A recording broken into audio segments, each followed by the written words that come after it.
Story 1. I got epic revenge on my cheating wife, ghosted her, and moved on to a new love in life. Allow me to share some background about my wife and me.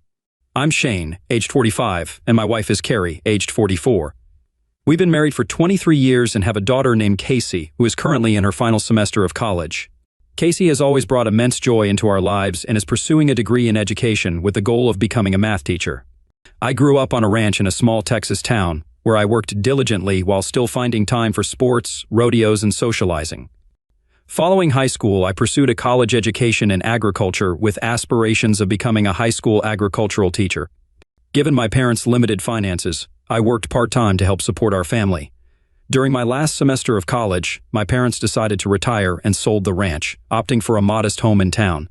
Tragically, they were both eliminated in a car accident on their way back from my graduation. Being their only child, I inherited the proceeds from the sale, which amounted to around $400,000. A surprising revelation, since they had never disclosed the exact amount to me. The following months were exceptionally challenging as I mourned the loss of my parents, particularly given the suddenness of their passing. However, I persevered through my grief, and in August I seized an opportunity to teach agricultural science at a high school just outside Austin. I also decided to utilize my inheritance to purchase a quaint 25-acre ranch on the outskirts of town. Here, I constructed a modern log cabin, a horse barn, and a training ring for the horses I planned to acquire, along with investing in some cattle. While I wasn't actively seeking a spouse, I was open to the idea of finding someone to share my life and dreams of starting a family. Approximately a month into the school year, I met Carrie through a setup arranged by my mentor teacher. Initially, I was hesitant, but I figured it was worth a shot given my circumstances. When Carrie answered the door, I was immediately struck by her incredible beauty. Our first date, which included dinner and drinks, went smoothly, and I felt a strong connection with Carrie. As we conversed on her balcony later that evening, I couldn't help but wonder why such an exceptional woman was still single. Carrie echoed my sentiments, complimenting my attributes and expressing her attraction. Blushing, I admitted that I had never felt this way about anyone before and that there was something truly special about her. Well, Shane, thank you. I can relate. Most of the men I've dated were either clueless or inappropriate. I've never encountered someone I wanted to seriously commit to until tonight, she said. I turned to her, and as our eyes met, we shared a kiss. It wasn't an overly aggressive, messy French kiss, but a gentle, tender one. We lingered in that embrace for several minutes. Then I spoke. Carrie, I'd like to see you again. We don't have to rush into anything, but I'm interested in seeing where this goes. I want to truly understand you before we, well, you know. Shane, you're one of the sweetest men I've ever met. You're a true gentleman. Most guys would already be trying to make moves, she interjected. I chuckled and replied, I'd be lying if I said that thought hadn't crossed my mind. You're incredibly beautiful and alluring. However, I hold you in high regard despite our recent meeting. I'm looking to build a meaningful relationship, not just a fleeting encounter. She leaned in for another kiss before saying, Me too, Shane. You're one of a kind, and I'm eager to get to know you better. Carrie came from a modest background where college wasn't financially feasible. She opted for vocational training and administrative secretarial skills. She had been employed by a successful small business in Austin for the past few years. Over the next several months, we grew close and fell in love. About 4 weeks after our first date, we shared our first cozy moment. It was passionate and intense, happening in the front seat of my truck after a movie. We barely made it to the truck before our desires took over. The windows fogged up, and the truck rocked as we experienced simultaneous euphoria. Carrie's fervor was undeniable, filling the cab with her cries of pleasure. We retreated to my home, spending the night entwined in each other's arms. It was a night of profound connection and passion, solidifying our love. In March, she moved in with me, and by June 1st, we were married. A little over a year later, Casey arrived, and for the next 23 years, we enjoyed a blissful family life. Though not affluent, we were content. Our bed life remained vibrant, with Carrie's passion never wavering, and neither did mine. Admittedly, over the past 5 or 6 months, our closeness had slowed, but the spark still seemed present. Or did it? Here's the situation 23 years later. About half a year back, Carrie landed a fresh job as the executive secretary for the CEO and proprietor of BRB Enterprises. Her employer, Benjamin Brockman, owned a manufacturing firm specializing in high-end electronics for the U.S. government. Given his considerable wealth, I assumed his company was thriving, especially since he was its sole owner. Carrie seemed quite fond of her new position and often spoke highly of her boss, Ben. Initially, I felt a twinge of jealousy until I met him. At 58 years old, he was balding and overweight, making me feel like a model compared to him. When I queried Carrie about it, she laughed, reassuring me that no one could hold a candle to me, babe. She frequently expressed her appreciation for our cozy moments, which eased my concerns. However, my unease resurfaced when Carrie began accompanying him on business trips lasting 2 or 3 days. Despite my inquiries, she dismissed them as routine work duties, insisting that she had her own accommodations and that they were entirely focused on business matters. Although still somewhat apprehensive, Carrie gave me no cause for doubt, so I refrained from further discussion. That brings me to that pivotal Friday. After returning home from school, I headed straight for the barn, where I'd been for about an hour when Carrie arrived. As she got out of her car and started walking toward the house, I called out, expressing my eagerness to see her and offering to prepare steaks for supper. Carrie, having been away on another 3-day business trip with her boss, glanced my way but only nodded before entering the house. Inside, I grabbed a beer from the fridge and asked if she would prefer a beer or a glass of wine. She replied that a glass of wine would be lovely, still avoiding eye contact and staring at the floor. Sensing her unease, I brought her a glass of wine and placed the bottle beside her. Finally, looking up at me, Carrie appeared troubled. After exchanging a kiss and a hug, I inquired about what was wrong, noting her seeming distress. Carrie drained her wine glass in one gulp before pouring more, her actions betraying her inner turmoil. I reassured her, urging her to share what was on her mind, assuring her it couldn't be that bad. She responded, indicating the gravity of the situation and asking me to listen without interruption before continuing. With bated breath, I awaited her revelation, unprepared for what would come next. Shane, I need you to understand that I love you wholeheartedly. What I'm about to say isn't a reflection of you being inadequate as a husband, partner, friend, or father. You're the most incredible man I've ever known. As she spoke, I sensed this conversation was heading toward a life-altering revelation. Shane, I've made the decision to file for divorce. I'll be leaving immediately. Your concerns about Ben and me are valid. We've been having an affair for the past 5 months. He's fallen deeply in love with me, and we plan to marry once our divorce is finalized. We'll divide everything equally, but you'll keep the house, ranch, and all possessions. I'll only take my clothes and personal items. Pausing briefly, she allowed her words to sink in. Go ahead, I replied, surprisingly composed despite the seething anger and profound hurt inside me. I'll file for a divorce citing irreconcilable differences. Let's make this process as swift, straightforward, and painless as possible, she continued, giving me an opportunity to respond. And respond I did. Carrie, do you love Ben? I respect him and find him intriguing. Perhaps I'll come to love him in time. Carrie, does Ben fulfill you physically more than I do? Is he a better lover? Were you dissatisfied with our closeness? No, Shane, he doesn't even come close. You've always been a fantastic lover, and I've always been satisfied by you, she reassured. Have I mistreated you? Are you unhappy with me? I'm struggling to comprehend why you're ending our marriage and breaking up our family, Carrie. I'm genuinely confused, I admitted. Shane, when I'm kind to Ben, he lavishes me with extravagant gifts. He loves me deeply and enjoys demonstrating his appreciation. He believes marrying him would provide a life of ease, free from work, and abundant in luxury. Fancy cars, global travel, designer clothes, and fine dining, she explained. So this is about money? You're trading up for a wealthy man? Well, Carrie, there's a word for what you're doing, and it starts with a P, I retorted bitterly. Carrie protested tearfully, insisting that she was not a call girl. She expressed regret for causing me pain but explained her decision to pursue the opportunity to marry a wealthy man. I responded, conveying the immense pain her actions were causing me. I expressed my disappointment, recounting the 23 years of hard work and dedication I had given to provide for her, offering everything from love and affection to my heart and soul. Apologizing for not meeting her expectations with my income, I requested some time alone and informed her that I would be in the barn while she packed. Sensing Carrie's remorse, but her focus seemed fixed on her newfound wealth, I sat on a bale of hay in the barn. I felt an overwhelming surge of emotion. This was different this time. Tears streamed down my face. I rarely cried. My father had taught me that men don't. Yet in that moment I felt utter despair. What could I have done differently? Was this my fault? These thoughts pierced my heart as I wept, realizing this would be the last time Carrie would bring me to tears. Carrie entered the barn, glanced at me, and exclaimed, "Oh my God, what have I done? Shane, you never cry. Or have I hurt you that much? Oh, Shane, I am so sorry." Well, Carrie, out of nowhere, you come home and drop the bombshell.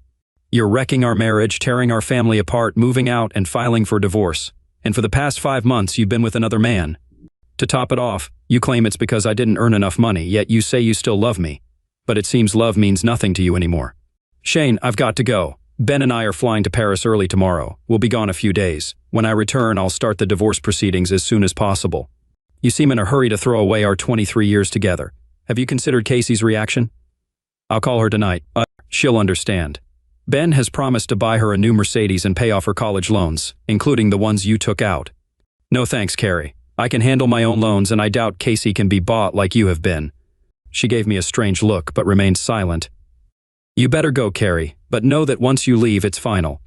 I won't take you back. This spells disaster, so don't come crying to me. Oh, and make sure to please your sugar daddy tonight. I sensed she pondered my words for a moment. I thought she might reconsider, but then she bid goodbye. Shane, I love you and will miss you. With a soft reply, I said, I love you too, Carrie. After sitting down and shedding more tears, I eventually gathered myself and made a decision to move forward.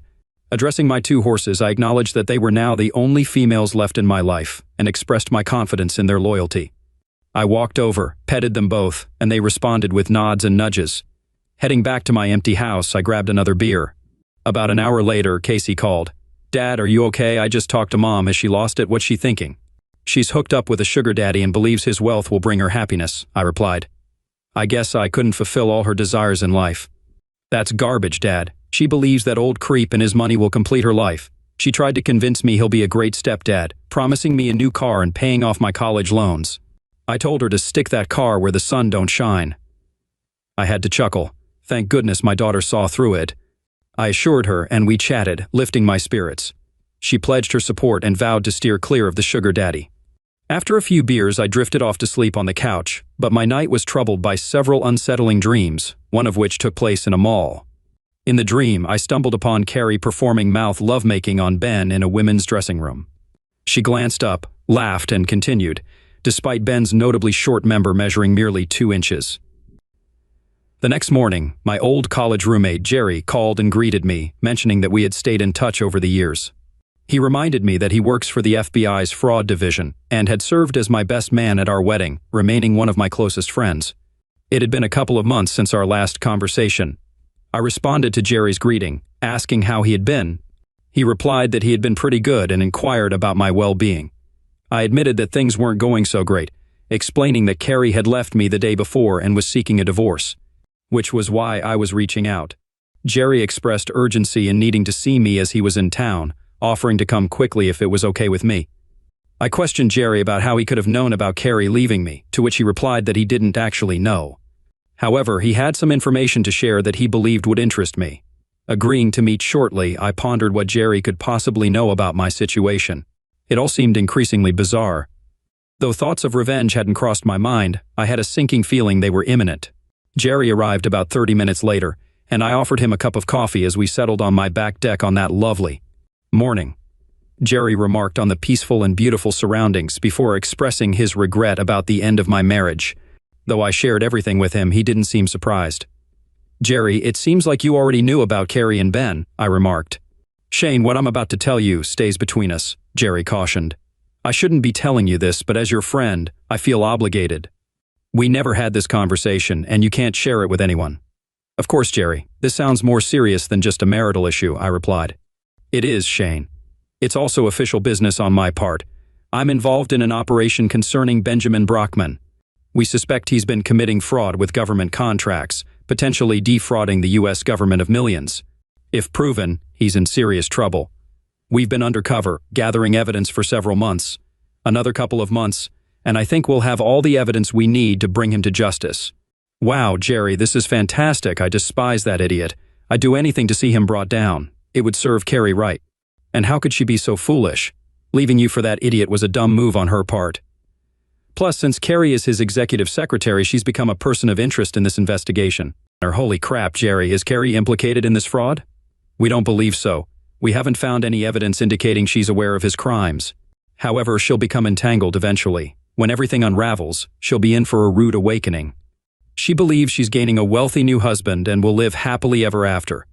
During our surveillance, we uncovered Carrie's affair with Ben. I was waiting until I had solid proof. Then I planned to inform you, Shane. I suppose her lust for wealth led her to betray you. Jerry opened his briefcase and produced a large envelope. Tossing it to me, he said, "Here's plenty of evidence of their affair if you want to use it in your divorce. If anyone asks, you didn't get this from me." I opened the envelope. Inside were 8x10 photos, emails, and several explicit videos, clearly showing them having lovemaking, accompanied by dates and times. It was difficult to look at and stirred up my emotions once again. I maintained my composure and thanked Jerry for his efforts. Interestingly, in the close-ups of her face during lovemaking, Carrie didn't seem to be enjoying it at all. There was a lot of faking on her part. I know how she acts when pleased, and I never saw her behave like that during our lovemaking. Another ironic detail, Ben did indeed have a small male organ. Jerry mentioned he had to return to work. He informed me that he would be in town for a few more days but anticipated D-Day with Brockman to be imminent. "Jerry, how about we grab dinner tomorrow night? It's on me for all you've done for me in this mess." "Sounds great, Shane. My sister, Ashley, is coming tomorrow. Would it be all right if she joined us?" "Absolutely. I haven't seen her since she was 13 and in braces." "She's 36 now and quite stunning, I hear." Ironically, her divorce was finalized today. Seems she returned home early from a business trip and caught her husband in bed with his secretary. "We might have something to discuss then. She's a partner at a corporate law firm, and she's here to open a new office for them. Perhaps she could assist you in finding a good divorce attorney." "I'll definitely ask her about that. See you tomorrow." I met Jerry and Ashley at a local Mexican restaurant the following evening. Jerry's sister was indeed stunning, as he had described. She greeted me warmly with a hug and a kiss on the cheek. I teased her about her transformation from the little 13-year-old with braces and pigtails, to which she giggled and responded that she had grown up and become a woman. Reflecting on the past, I acknowledged teasing her about her braces and admitted that she had turned out to be one of the most beautiful women I had ever met. During dinner, Ashley and I discussed my situation, as Jerry had briefed her on the details. We agreed to keep it confidential due to the ongoing investigation Jerry mentioned. I could release the photos and videos, claiming they were obtained by a private investigator. I informed them of Carrie's plan to file for divorce upon her return from Paris, citing irreconcilable differences. "Crap," Ashley interjected. "You need to take the offensive. I know an excellent family lawyer who specializes in infidelity divorces." She took my ex-husband to the cleaners. "I have her card in my hotel room. We can grab it later and get started on Monday so you can serve Carrie when she returns from Paris." Things were moving quickly, but I was impressed with Ashley's assertiveness and wondered if she'd be interested in going out with me. Towards the end of dinner, Jerry received a call and had to leave. He offered to cover the bill, but I insisted it was my treat. Ashley and I finished our margaritas and prepared to leave. She suggested going dancing since the night was still young. I agreed that there was a place nearby. We spent the next 2 hours dancing, drinking beer, and thoroughly enjoying each other's company. To say we hit it off would be an understatement. We seemed incredibly compatible. I felt relaxed and content in her arms. Afterward, we returned to the restaurant to retrieve her car. She asked me to follow her to her hotel so she could give me the lawyer's card. Once in her room, she handed me the card and instructed me to call her friend's cell phone the next day, suggesting a meeting on Monday. She assured me that she would also inform her friend in advance, expressing confidence that her friend would be accommodating since they were close. Expressing gratitude, I asked how I could ever repay her. She responded by throwing her arms around me and kissing me passionately. We both engaged in the kiss and then moved to the bed, where we continued to passionately make out for a few minutes until we both needed to come up for air. During the pause, I expressed my desire to kiss her since I first saw her, to which she reciprocated, complimenting me on my looks and handsomeness. We continued kissing passionately, and our hands began to explore each other. She touched me through my jeans, and I felt incredibly aroused as my hands slipped under her blouse. I suggested that we should take it slow, expressing concern about taking advantage of her in her vulnerable state after her recent divorce. She responded, asserting her independence as a grown woman and stating that she knew what she wanted. She admitted being deeply attracted to me and hoped that I felt the same, implying that she might be the one taking advantage of me. She recounted her initial reaction to discovering her husband's affair, admitting that she initially blamed herself and questioned if she was lacking in some way. However, she eventually came to the realization that it wasn't her fault. Recognizing her own attributes of youth, attractiveness, and confidence, she expressed hope that I didn't blame myself for Carrie leaving, as she initially did in her own situation. She shared her thoughts from the previous night, where she had wondered if she had caused everything, questioning if she was a bad husband who couldn't fulfill all of his wife's needs. However, after spending time with me that night, she concluded that it wasn't my fault. I'd been a good father, husband, and lover, providing everything I could. We kissed some more, but mostly just cuddled on the bed, finding comfort in each other's presence. The next morning, we woke up in each other's arms. I invited her to lunch at my house and suggested we go horseback riding, which she enjoyed. Later, we ended up on the couch, where things heated up again, but it remained only a heavy makeout session. I mentioned that we decided to continue seeing each other and see where it leads. I took Monday off and met with Julia, the attorney recommended by Ashley. I recounted my story and presented all the evidence I had. Julia appeared disgusted with my wife's behavior and attitude, which didn't surprise me given her 30 years of experience as a lawyer. She proposed filing for divorce based on infidelity and abandonment, seeking ownership of the house, ranch, and assets. We had $10,000 in savings, which we would split. I would retain all the money in our checking account. Carrie was already paying her car payment, and her credit card was in her name, so she would keep them in her name. I covered her car and health insurance. Julia advised me to cancel both as soon as possible. Any credit cards in both our names would be canceled. Julia pretty much covered all my bases. She said we would only use the explicit photos and videos if necessary. Julia wanted to know when Carrie would be back from Paris. I told her it was supposed to be Thursday morning. I provided Julia with the address Carrie had left me in case of any mail forwarding. Julia said she would serve her Thursday morning. She may not like the infidelity part, but I think she will agree to everything else. She seems satisfied with her new financial situation and eager for a quick divorce so she can marry Mr. Brockman. Julia proposed informing Carrie that she would modify the infidelity section of the divorce papers if she signed them as they were. I responded affirmatively, expressing the desire for Carrie to acknowledge her infidelity. Around 10:30 a.m. on Thursday morning, my cell phone rang, and since I didn't have a class, I answered it. It was Carrie, sounding upset, questioning why she had received divorce papers, as we had agreed that I would file for divorce. I explained to Carrie that I hadn't agreed to anything, and that I was simply trying to expedite meeting her wishes. She questioned the content of the divorce papers, particularly the mention of infidelity and abandonment, which I suggested changing to irreconcilable differences. Carrie reiterated that she hadn't agreed to anything and proposed that I accept the settlement, indicating that I would soon be a wealthy man's wife. She offered to modify the infidelity and abandonment grounds to irreconcilable differences if I signed the settlement as it was. I informed Julia that Carrie wanted the revised copy, which she would have Ben's lawyer review. If he approved, Carrie would sign. After briefing Julia on my conversation with Carrie, Julia had the updated papers ready to send over, as she had anticipated. Julia mentioned that she knew Ben's lawyer, describing him as a corporate attorney with no experience in divorce, predicting that he would likely advise signing without much consideration.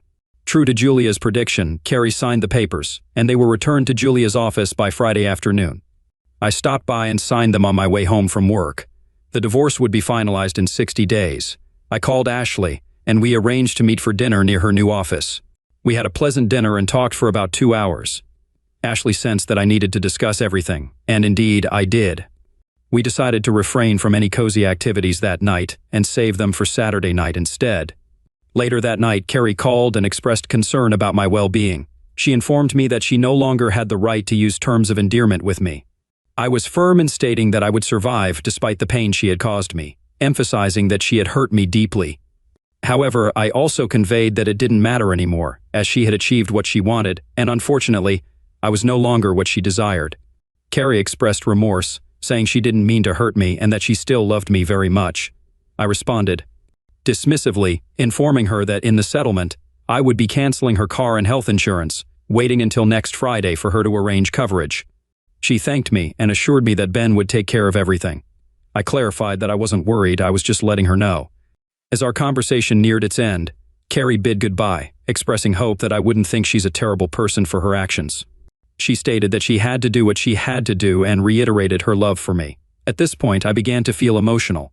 I was sure Carrie could sense my final words, expressing my farewell and wishing her a nice life with her new man. I ended the call before she could say anything else. It was time to embark on my own new life, and I had intentions for Ashley to play a significant role in it. Ashley arrived at my house on Saturday night at 6. She looked stunning and alluring. Let me paint you a picture. She stands at about 5 feet 9 inches, with long blonde hair, shapely legs, and the most perfect curves I've ever seen. She looked like a goddess incarnate. Her full, shapely lips begged to be kissed. She wore a cute little red dress that accentuated her figure, revealing some cleavage. My excitement was already evident, straining against my jeans. We enjoyed a lovely dinner on my deck overlooking the ranch, accompanied by plenty of wine. We dined, drank, flirted, and conversed for about 2 hours. Finally, she looked at me and conveyed that if I didn't take her to bed soon, she would explode, referring to me as cowboy. I literally swept her off her feet and carried her to my bedroom. We wasted no time undressing and indulging in each other's company. Over the next few weeks, Ashley and I spent a considerable amount of time together. I proposed that she move in, but she preferred to wait until after my divorce was finalized. Nonetheless, she often spent nights in my bed. About 5 days before my divorce was official, Jerry called me. He informed me that they were on the verge of taking action against Brockman and his business. Everything Brockman owned would be seized, as they had amassed substantial evidence and witnesses against him. "What about Carrie?" I inquired. "She'll be questioned, but it seems she's in the clear. However, she'll be losing her financial support. She's in for a rough ride." "Shane, that's her problem, I guess." "Shane, I want you to know that my sister is thrilled with your relationship. She was devastated after her divorce. Is there a chance you might become my brother-in-law someday?" "I hope so, Jerry.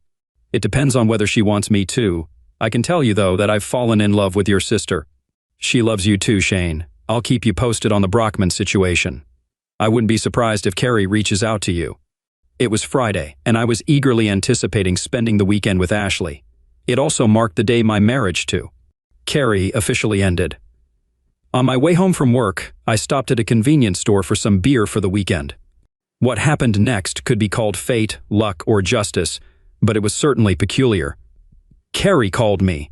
She wanted to meet. I agreed to lunch. I invited Ashley, but she declined, knowing the purpose of the meeting and trusting me to handle it. I had taken the entire week off from work, planning to resign once they found a replacement. Additionally, we were busy moving Ashley into my place. Carrie and I met at a nice downtown restaurant, per my suggestion. I couldn't believe my eyes when I saw her. She had gained weight and, frankly, didn't look good. The past few days must have been overwhelming for her. It had been widely covered in the news, with her name mentioned frequently. There were even reports suggesting she was Brockman's mistress. I noticed people staring and pointing as she entered.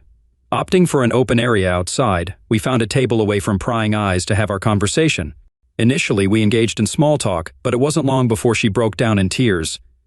"Shane, leaving you was the biggest mistake of my life," she confessed. "I'm not saying this just because Ben got arrested. I realized it a few weeks after moving in with him. Initially, it seemed exciting, but the allure of money faded quickly. I was miserable, and I felt sick every time I had to be cozy with him." "I didn't expect this," Carrie continued. "I thought money was all that mattered when I left you. I've also been overwhelmed with guilt for what I've done to you and Casey. Casey barely speaks to me anymore. You didn't deserve that, Shane. You were a good husband and provider. I had everything I needed. I just didn't see it." "Thank you, Carrie. I appreciate your honesty," I replied. "But you made the choices you did because you weren't completely happy with me." "I was happy with you, Shane," she insisted. "I let that old goat manipulate me. He seduced me, convinced me to leave you for him and his money. The night before his arrest, he forced himself on me. He's a disgusting, perverted old man. I hope he rots in jail." Despite wanting to laugh, I refrained. "Where is this leading, Carrie? What do you want from me?" I asked. Tears welled up in her eyes as she pleaded, "Please take me back, Shane. I love you and miss you terribly. I miss our home, the ranch, the horses, and everything we shared. I'll do anything to make it right." "Carrie, do you truly miss me, or is this because you have no money, home, or job?" I inquired. "I'm broke, Shane, with nowhere to go," she confessed. "But I miss you terribly. I want things to go back to how they were." "Carrie, when you left, I made it clear it was final. There's no turning back," I reiterated. "Your departure was permanent." "I understand, Shane, but I need you desperately. I'm at my wit's end. You're my last hope." "I'm sorry. Carrie, I've moved on and found love with someone else. We'll marry eventually, but we're not rushing things due to our past experiences with our spouses," I explained. Carrie looked devastated, tears streaming down her face. It seemed she hadn't considered the possibility of me moving on. She sat there sobbing, and I couldn't help but feel sorry for her. I once contemplated revenge when she left, but now I just wanted to help. "Is there anything I can do to assist you?" I asked. Carrie looked up and requested, "I suppose I was naive to hope you'd take me back." "I don't blame you. I wouldn't take me back either. If you could lend me $5,000 until I find a job and a place of my own. I'm staying with a friend, but I need my own place." "How much do you need, Carrie?" I asked. "If you could loan me $5,000, I'll start paying you back once I find employment," she replied. As the waiter brought our food, Carrie began eating, but my appetite had waned.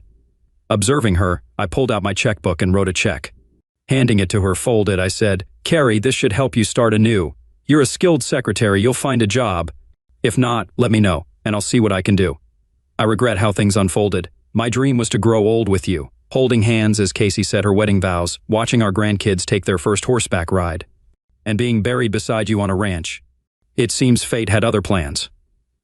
With that, I rose from the table and left the restaurant, placing a $100 bill to cover the bill and tip. I stole a glance back as she opened the check.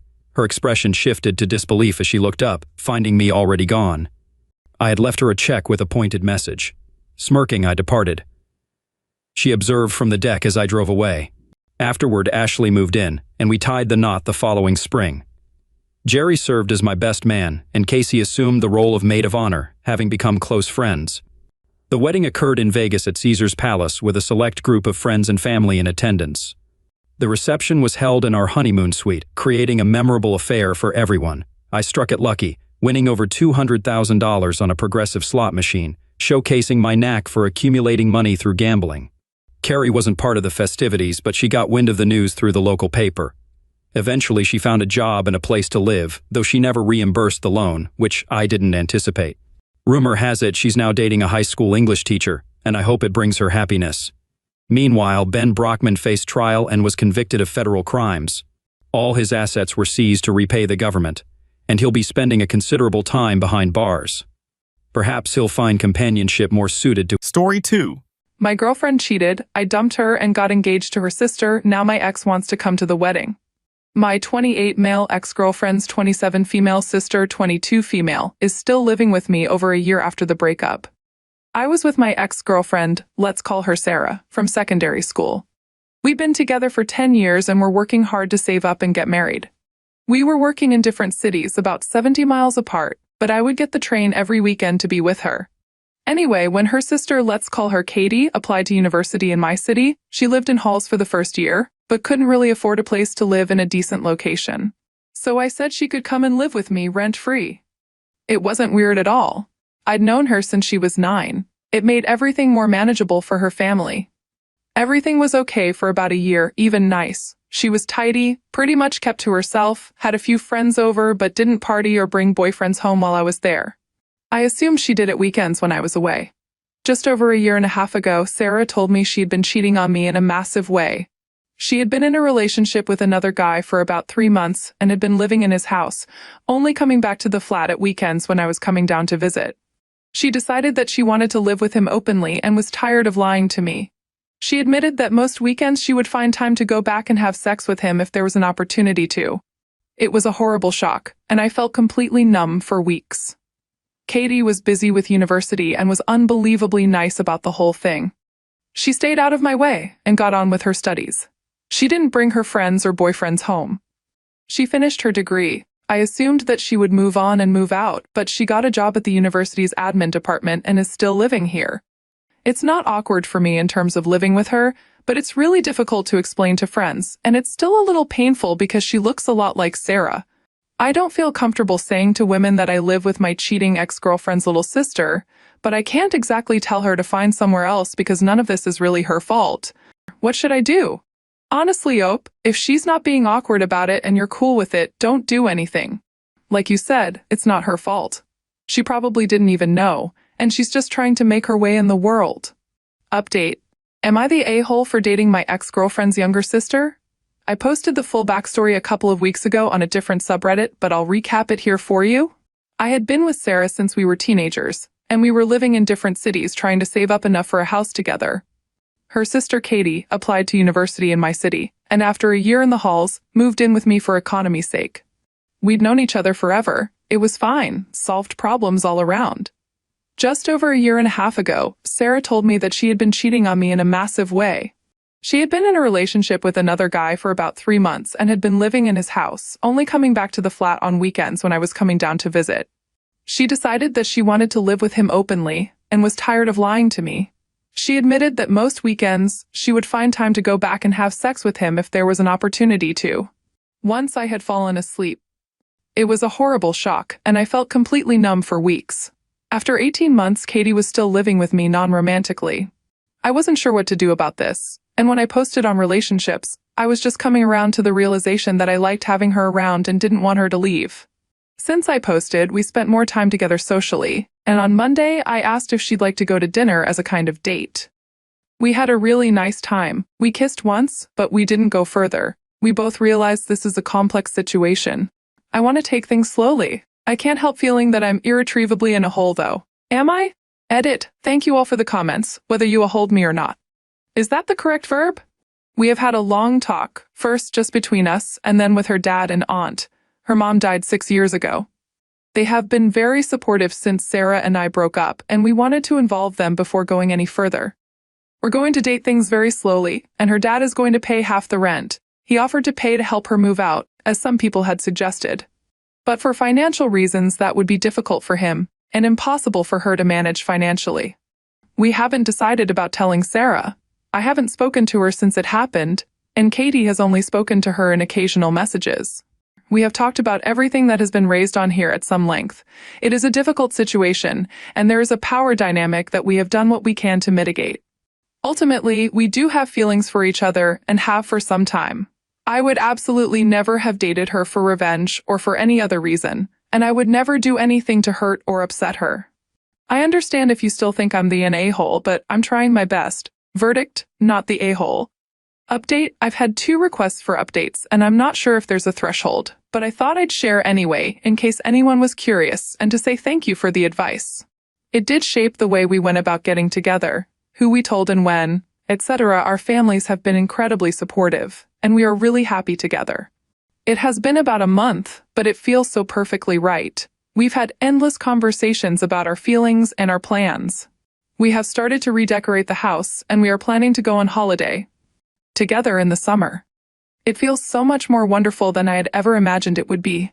I don't know what else to add, but if you ever find yourself in a difficult situation, talking it through is so important. Everybody feels safer and better about everything when you communicate. All the best!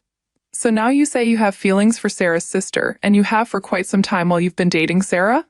Is that why you wanted her to leave originally, to sort of stop yourself from giving in to desire? Or do you just like her because you still have a thing for Sarah and she reminds you of Sarah? Update, 4 years later, we're now engaged, and we're starting to plan the wedding for early next year. The relationship between my fiancé and her sister, my ex, is better than it was. They exchange messages at birthdays and Christmas, but don't meet up or exchange presents. She is still single and now lives abroad. She found out about the engagement a couple of months ago. At Christmas, she mentioned needing to know the date early to book the cheapest flights home, and my fiancé was too shocked to reply. She doesn't want her sister there. I'm too excited about getting married to care too much one way or the other. I'd prefer her not to be there, but I'd roll with it if necessary. My fiancé doesn't want her there, but all her family assumes it will be fine for the day because it's a family wedding. And it should all be water under the bridge. I can't stress enough how little I care about the sister being there or not.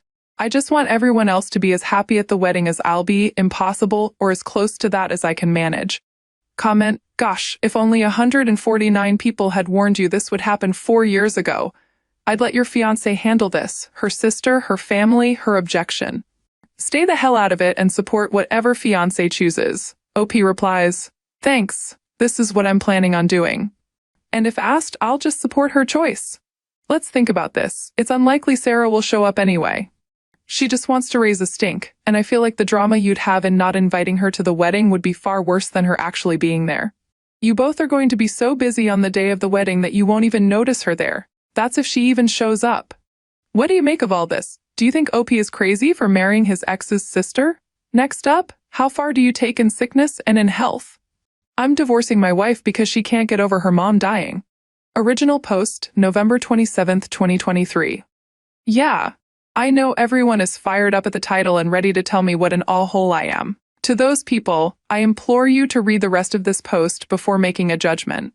My 36 male wife's 33 female mother passed away 5 years ago from lung cancer.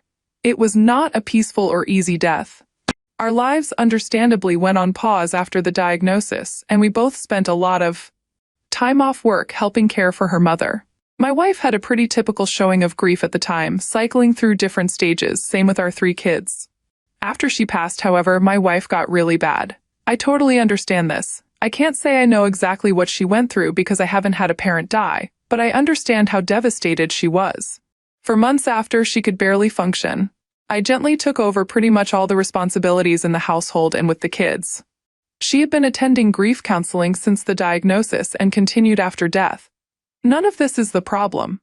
I endeavored to be as supportive as possible. She cried on my shoulder every night for months, and I just thought this was the worst of, for better, for worse. The problem is that after 5 years, she does not seem any better or more functional. She stopped grief counseling about 4 years ago and refused to go again, stating it would not help her and that nothing could. About a month before any major holiday, she will have a major downturn, in bed half the day, crying all day, does not want to interact with the family, does not have the energy to do anything around the house. This will go on every single day until about a week after the holiday ends. Every holiday is intense grief, just as much now as it was 5 years ago. October, November, December, and January. Her mom's birthday month every year are particularly bad. I'm essentially without my wife and am a single parent to my 3 kids. Altogether, she's completely incapacitated by grief for about 6 months out of the year, and has been for the past 5 years. When I say incapacitated, I mean incapacitated. When she is in the depths of her grief, she is completely incapable of intimacy with me or the kids. There's no cuddling, spending time with us, going on family outings. I don't have sex for half the year. I've stopped asking her if she wants to talk about it because she can't get any words out between sobs if she tries. What hurts the most is that the kids have stopped asking or being concerned if they see their mom in bed when they get home. They just go about their day and might casually mention, "Oh, mom is sad today," if they, siblings, or I ask where she is. They don't really seek affection with her anymore because they rarely get anything more than tears. I've discussed this with therapists, my parents, friends, etc., and I know all the rebuttals people have for this. So let me preempt them. She's unwilling to go back to therapy for grief counseling or to see a doctor for depression. Yes, I know she's severely depressed. I can't force her to go to the doctor. I've tried so much. Yes, it really is just as intense as it was 5 years ago. No, I never tell her to get over it or blow her off. On my worst days, I just get space and leave her be. Most days, I try to offer her some comfort. If you want to judge me for leaving her alone, whatever, but know that I feel like I essentially have caregiver fatigue at this point. No, she does not have a history of depression, but she does have ADHD. Don't know if that's relevant. I feel like my wife died when her mom died. I would do anything to get her back, even a small piece of her, but she doesn't seem willing or able to move on past her mom's death. I feel awful for considering a divorce, but I don't know what else to do. Comment from the community: I slathered myself in peanut butter and hugged him like a python. What kind of advice is that? Anyway, moving on. Holy crap, I remember reading Op's first post. I was so heartbroken for him. The way he wrote his post, he seemed like a genuinely concerned husband who was at the end of his very, very long rope. But hot dang, did I not see this going the way it did? OP is going to need a lot of support and a good therapist to get through all of the emotions this is going to bring on. On one hand, he's going to feel that sweet, sweet relief that he no longer has to tiptoe around his wife for months at a time, multiple times a year, and shield his children from her, as he has been there for the past 5 years. He's got a struggle ahead of him for sure, but hopefully he finds peace with time spent apart from her. Once the negative emotions fade, I hope he starts to feel free and realizes he can finally live his life the way he wants to, instead of being a prisoner of her grief. That grief is no longer his problem. It's tough because the toll of your wife's prolonged grief isn't just affecting her, it's also impacting you and your children. It's concerning that your children have become accustomed to their mother's emotional state and have adapted by not seeking affection from her. This highlights the need for intervention and support for the entire family. Despite your best efforts, it's apparent that your wife's grief has become more chronic and debilitating. While you have attempted to encourage her to seek professional help, her refusal to do so leaves you feeling stuck and unsure of what steps to take. It's important to explore all available options, including individual therapy for yourself, to navigate this challenging situation. Grief is a hard path to navigate as it's nonlinear. First update post, November 29, 2023. I posted a few days ago. You can check my profile for that post. I kind of just threw that post together as a stream of consciousness vent on my break at work. I didn't go back and look at it until later because I just assumed it would get buried, since I've never had anything I posted get any major attention, and honestly, I thought I was going to get eviscerated in the comments for being insensitive and uncaring. I was floored by the number of responses and really kind DMs I got and felt a little overwhelmed at the idea of responding to them all, so I figured I would post an update here. A few people mentioned I should have her involuntarily admitted to a medical facility. I didn't mention in the original post, but I did ask our family doctor about that maybe a year ago, and he told me that unless she is a threat to herself or others, it's unlikely to happen. I looked this up myself as well, and that appears to be true for the state we live in. I do agree that she needs medical treatment. I suspect that during her year of grief counseling after her mom's death, she was not honest with her counselor. I have a distinctly sad memory of her coming home after one of her last sessions and telling me that her counselor said she probably wouldn't need to go much longer. Then she went and laid down on the bed and cried. I haven't been able to convince her to go back to counseling, however. I'm glad I posted to Reddit because somehow I hadn't really considered that she might need more intensive treatment than just counseling. I also saw one comment that scared the hell out of me, that she may do something drastic if I give her a divorce ultimatum. With those things in mind, I don't think doing that is the way to go. Instead, I'm planning to write her a letter explaining how we need her back, that we love her and care for her deeply. But she needs more help than we can provide alone, and tell her that she needs to go to the doctor and be honest about what she's been going through. Thank you for your advice, everyone. Your intention to write her a letter expressing your love, concern, and the need for her to seek medical help is a compassionate approach. It's evident that you care deeply for her well-being and are willing to take proactive steps to support her in getting the assistance she requires. Navigating a situation like this can be incredibly challenging, and it's essential to prioritize open communication, empathy, and support. Encouraging your wife to be honest with her healthcare providers about her experiences and struggles can help facilitate a more effective treatment plan tailored to her needs. Remember to take care of yourself during this process and lean on your support network for guidance and assistance.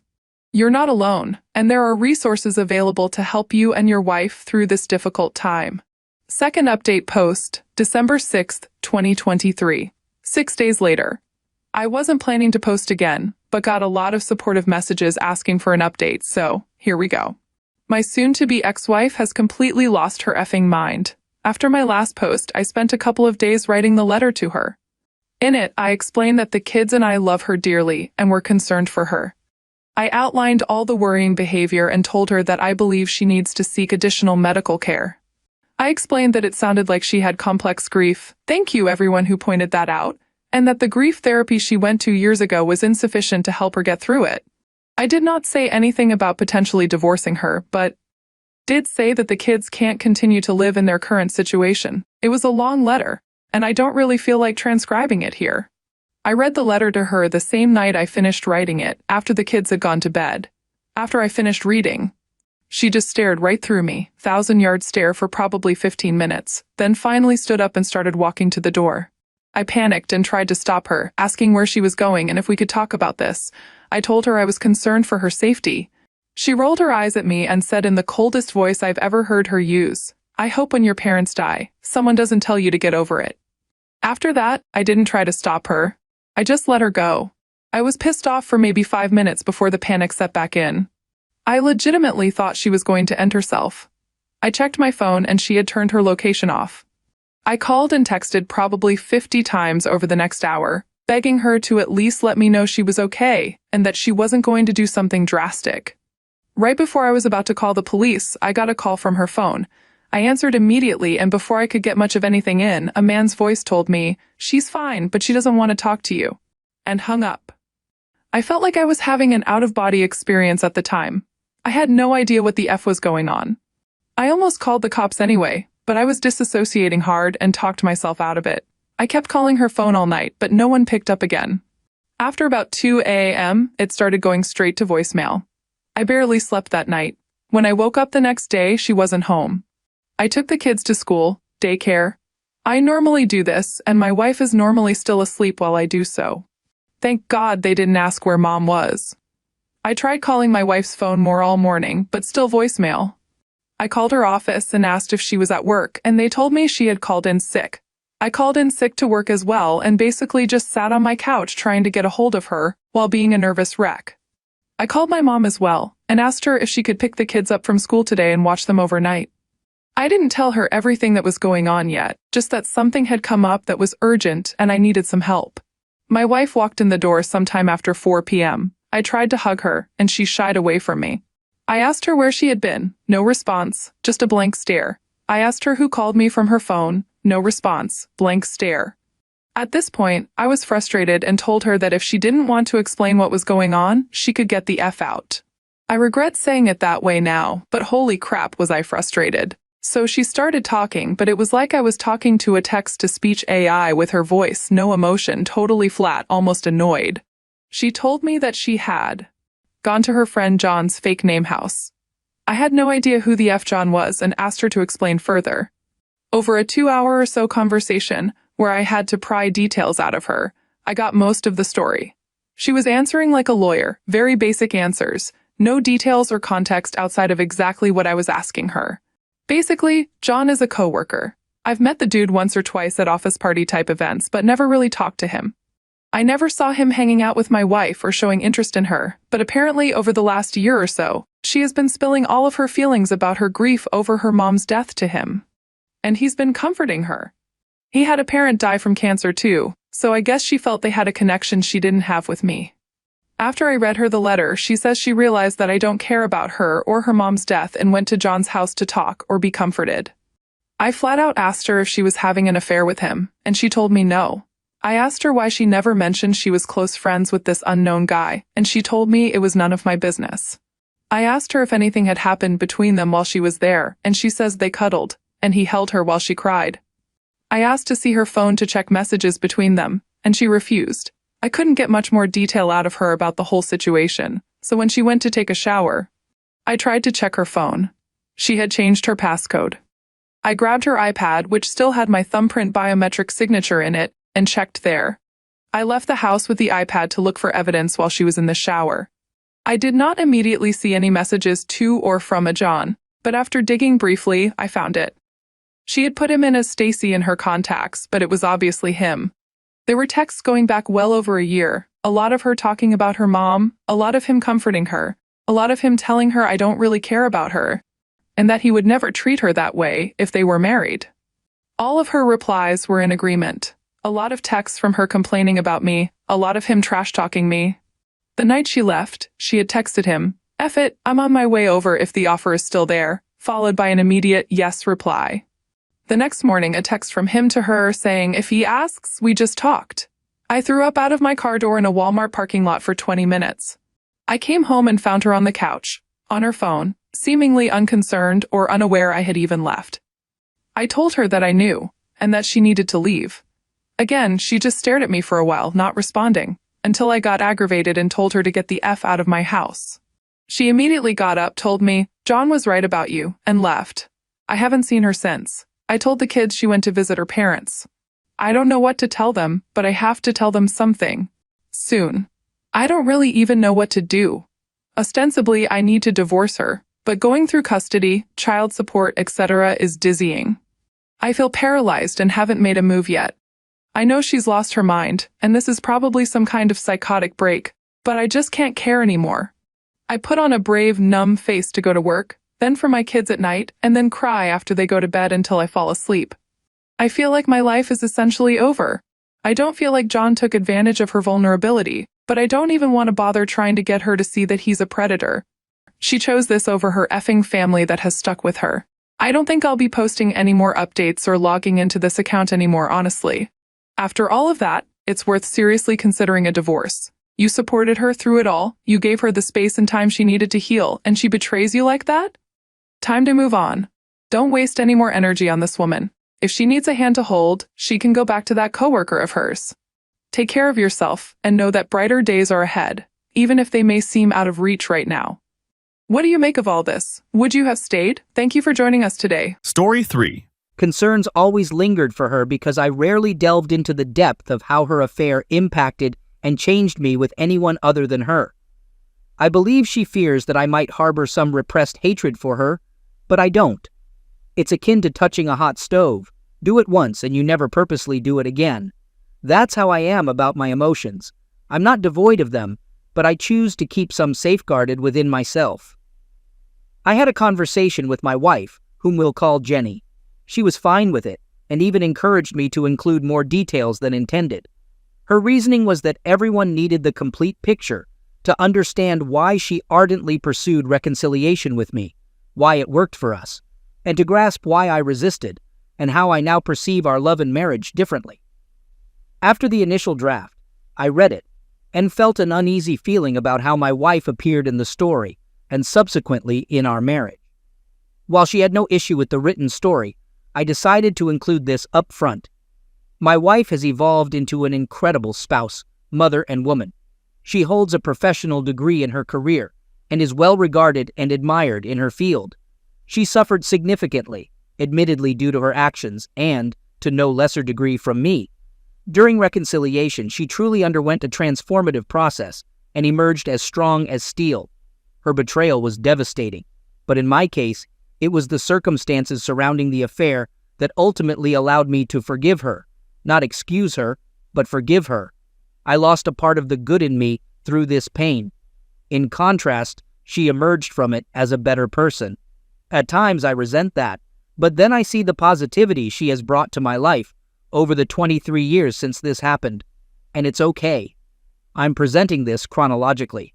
Obviously, I wasn't aware of some events until later. The details come from writings my wife did for therapeutic reasons, something she also incorporated into our reconciliation process. We still have the notebooks, planning to burn them on our 50th wedding anniversary. We married at 20. About a year later, I decided to go back to school part-time to finish my degree. Eventually, we had a child, and I felt the pressure to complete my degree. My son had just turned 2 when I started my last year of college. 2 semesters were all I needed.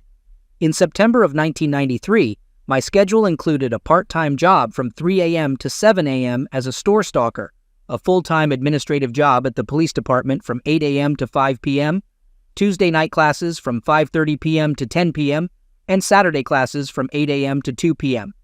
My wife worked as a nurse's aide at a local hospital from 8 a.m. to 3 p.m. My mother cared for our son, and both our jobs, as well as my parents' home, were within a 10-minute drive from one another. It was the best setup possible for what I was trying to accomplish. The weekend before today, we were in constant arguments. It was spring of 1994, finals week for me. If I completed my papers and passed my finals by the following Sunday, we would be celebrating my completion of a bachelor's in science and finally ending this 8-month schedule. I was working, but she was upset because I wouldn't take time off from studying to take her and our son somewhere. She had been complaining about my work and school for some time, and it had gotten so bad that we had stopped being closeness 2 months prior. On this specific Monday evening, I was verifying a research paper I had finished on Saturday, which was due Tuesday evening, and she consistently engaged in arguments. Finally, I instructed her to be quiet and stop behaving like a child. She stared at me and boldly declared, "I hate you, and I am in love with someone else." Just like that, I was stunned. We argued for about an hour until she confessed about an incident earlier that day during lunch at work. For the past 2 months, she had been involved in an emotional affair with a janitor at the hospital. Essentially, it began with him complimenting her and consistently appearing every time she turned around. This progressed to lunch together in the cafeteria and regular sessions of complaining about me to him. About 2 weeks prior, their wine sessions shifted to the car. She later admitted to kissing him twice during that time, but today it escalated into a full makeout session, concluding with romantic activities and a declaration of their love for each other. Upon hearing this, I essentially disconnected from the conscious world, dissociating from all reality. I may delve into further details regarding my thought process that night later. In the meantime, this is what my wife wrote about that moment. It was strange when I informed him of what we had done. I was fully prepared for some type of outburst. However, he just looked at me with the most horrible pain imaginable. Then it transformed into something indescribable, blankness. He turned around and walked to the bedroom, quietly closing the door. I remember getting angry. He wouldn't even fight for me. Brad. At that moment, I felt I had made the right decision and everything was going to work out. I did it. I was breaking free from the man who had been ignoring me for all these months. Returning to the living room with a suitcase, I walked past her and out the front door. I recall her repeatedly asking where I thought I was going, accusing me of running home to mommy. Placing the suitcase in the driveway, I went back in, grabbed her purse, held it out, and instructed her to leave. This shocked her. She refused. I gently carried her over my shoulder, walked out the door, and sat her on the car hood. Her shock allowed me time to re-enter the house, lock the door, and prevent her attempts to get in. Eventually, she left to stay with her parents, informing them of our separation without disclosing the reason. It was a long night. I informed both jobs of a family emergency, slept at some point, and woke up at 7, immediately planning how to minimize contact with my wife. I called my mother to watch over my son, made a to-do list, dropped my son off, and explained to my mother that we would talk later that day. I then went to the office of a lawyer friend of my family. He had gone to school with my dad, and I knew him all my life. I expressed my desire to initiate divorce proceedings promptly. He attentively listened to my narrative and suggested taking some time to think, but I remained firm. He mentioned he could finalize the divorce papers by the day's end. I informed him I would retrieve them that day and personally file them with the clerk's office. Handling such matters was part of my responsibilities at my department job. Subsequently, I obtained new locks for the house and made a visit to the bank. I closed both our savings and checking accounts, placing half the funds in an envelope. I visited my sister-in-law at her workplace, delivering my wife's share of the money, instructing her to convey that my wife should not contact me, and this represented her portion from the bank. Additionally, I informed her about canceling our sole credit card at my mom's place. I divulged all details, and my sister and little sister devised a plan for the latter to stay at my house, caring for my son, while I juggled work and school for the remainder of the week. Returning home, I changed the locks, spent the afternoon cleaning and bonding with my son, then proceeded to school. My wife chose not to go to work that day, reaching out to the janitor to share the events. He showed sympathy and invited her to his house that evening to escape the stress. More details about this house will be shared later. In short, she went, and they were closeness. Here is her account of that night. He drifted into sleep afterward. Initially, I felt so thrilled, but as it unfolded and afterward, it started to feel inappropriate. Since he was asleep, my mind began to wander. I reflected on Op and how he had influenced me to seek someone else. I got up and departed. During the drive home, memories of the first time I was closeness with Op flooded back. We were each other's first and only. I broke down, contemplating how disgusted I was with myself. Then, I found myself angry at Op once more. It truly became a sick cycle. I refused to confront the responsibility of the truly terrible thing I had done. I convinced myself it was his fault. 2 days later, that day began as normal. I went to work, came home, showered, and ate breakfast with my son and sister. My wife called and wanted to make arrangements to see our son. Jenny was cocky and spiteful on the phone.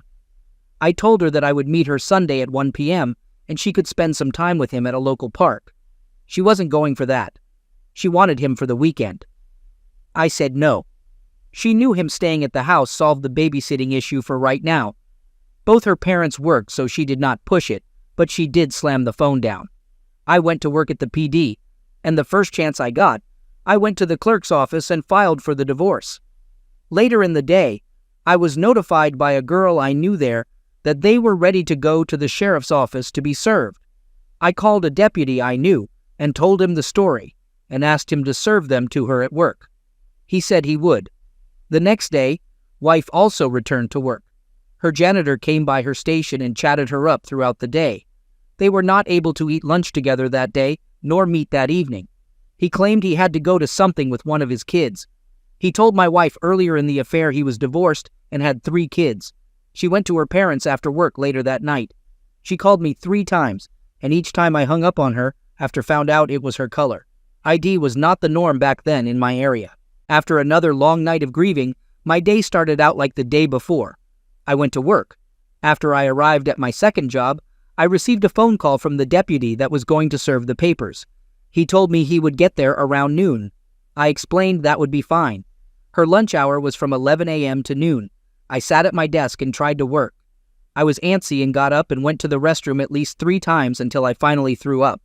I calmed myself and kept reminding myself it was the right thing to do. Thankfully, I had not heard from my wife so far. 11 a.m. That day, my wife meets the janitor for lunch. They retire to his car in the parking lot and do it classy. They clean up, go back inside, and grab something in the cafeteria for lunch. At noon, my wife returns to the nurse's station on her hall, along with the janitor, and starts talking to the registered nurse in charge of the hall. 5 minutes later, the deputy walks in. He asks the nurse where he can find Jenny. She speaks up. "Yes, that's me." The deputy turns to her and in a loud voice says, "You are being sued for divorce due to infidelity." My wife falls on the floor. Here are her words describing what happened. Upon hearing that, a profound wave of shame and guilt engulfed me. The realization struck that I had irreparably damaged my marriage and that Op was genuinely proceeding with a divorce. A misguided part of me naively clung to the hope that he wouldn't follow through, deluding myself into thinking it was just another argument I could somehow win. Reflecting on it now, it's sick thinking. I distinctly recall the deputy physically lifting me and placing me in a chair amid screams emanating from me. The head nurse attempted to pacify my escalating distress. In the tumult, my affair partner attempted to grasp my hand, and in my emotional turmoil, I struck him.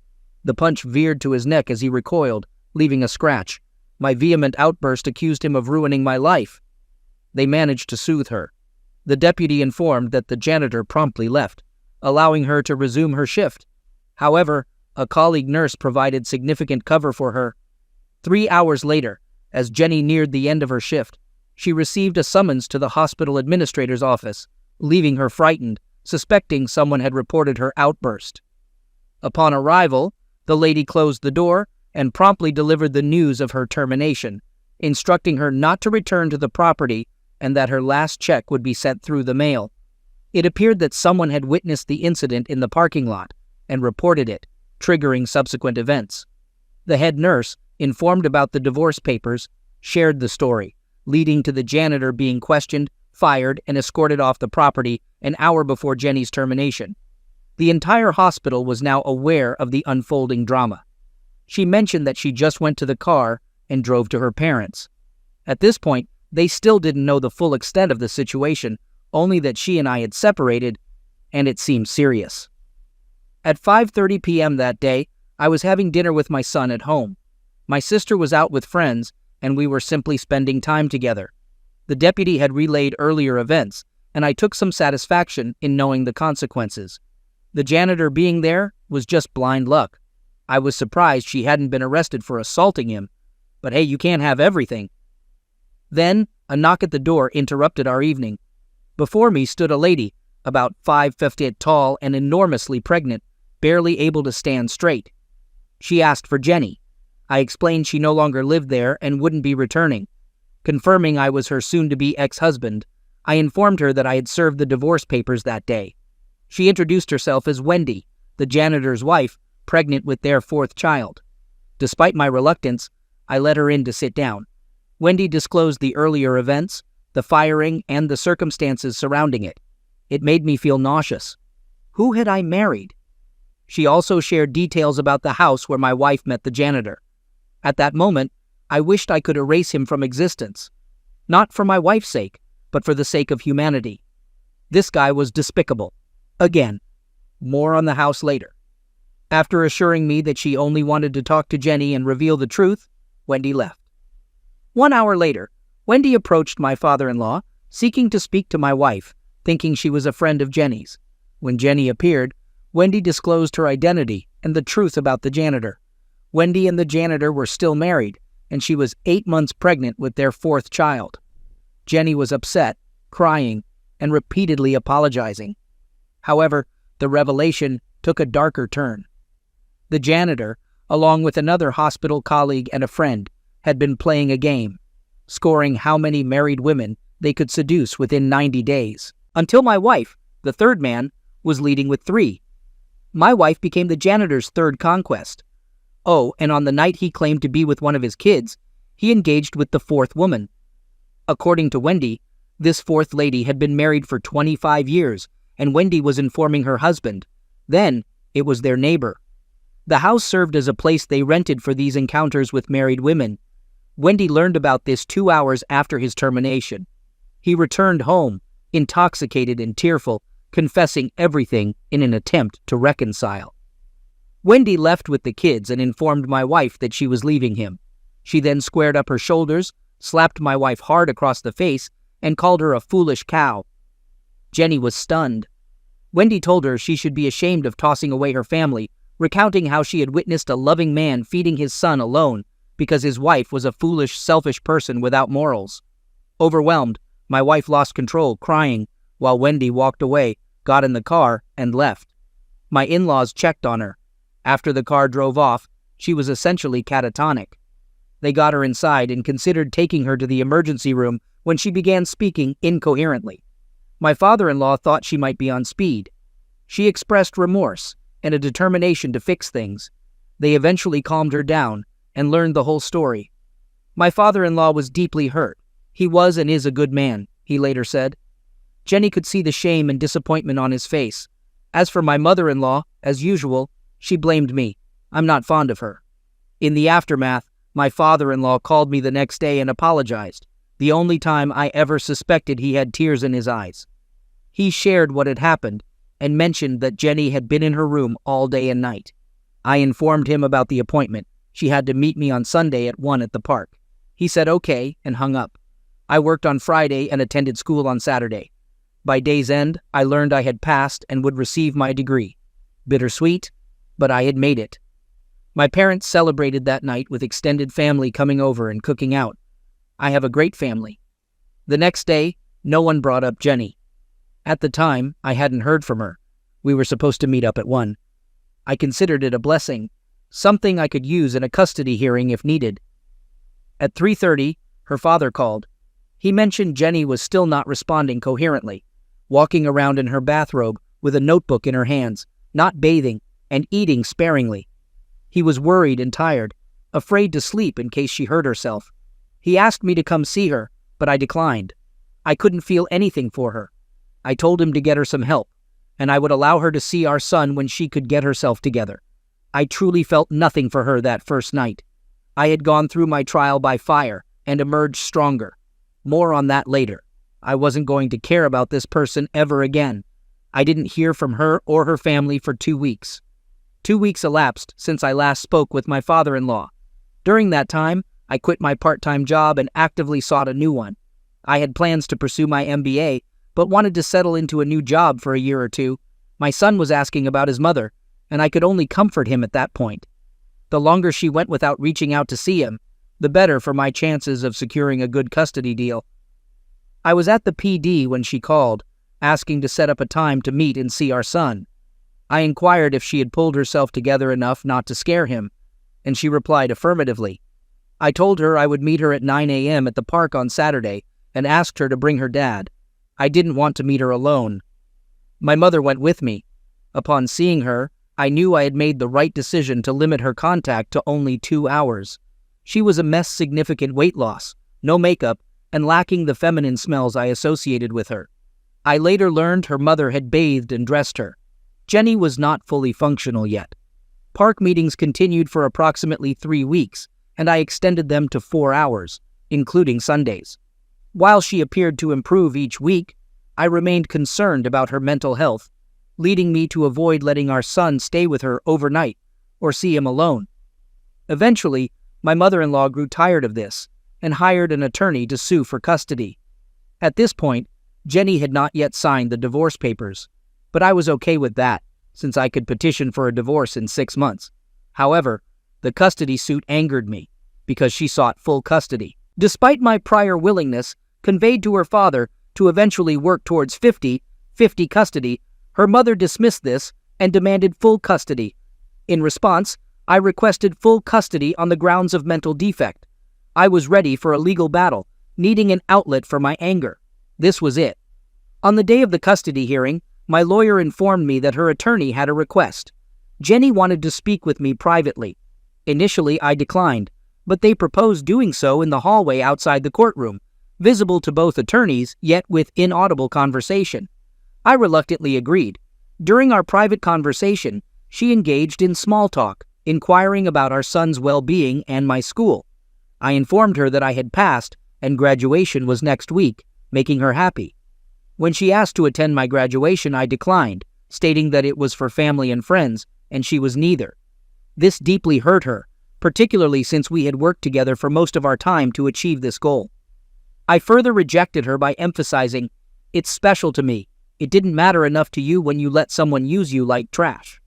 My behavior became increasingly hostile as I wanted to inflict pain. She teared up, returned to her attorney, and the hearing commenced. During the hearing, I testified without any unusual revelations. However, my mother-in-law placed all the blame on me, accusing me of seeing someone, which allegedly drove my wife crazy. Although there was no proof of this, she cared little for the truth. She also claimed I had assaulted my wife by grabbing her and throwing her on the hood of the car on the night she left. Then it was Jenny's turn. While answering questions from her lawyer, she abruptly stopped and asked the judge if she could speak. Advised to confer with her attorney, she declined and proceeded. Here are my wife's words from her notebook. "I remember how sad I was.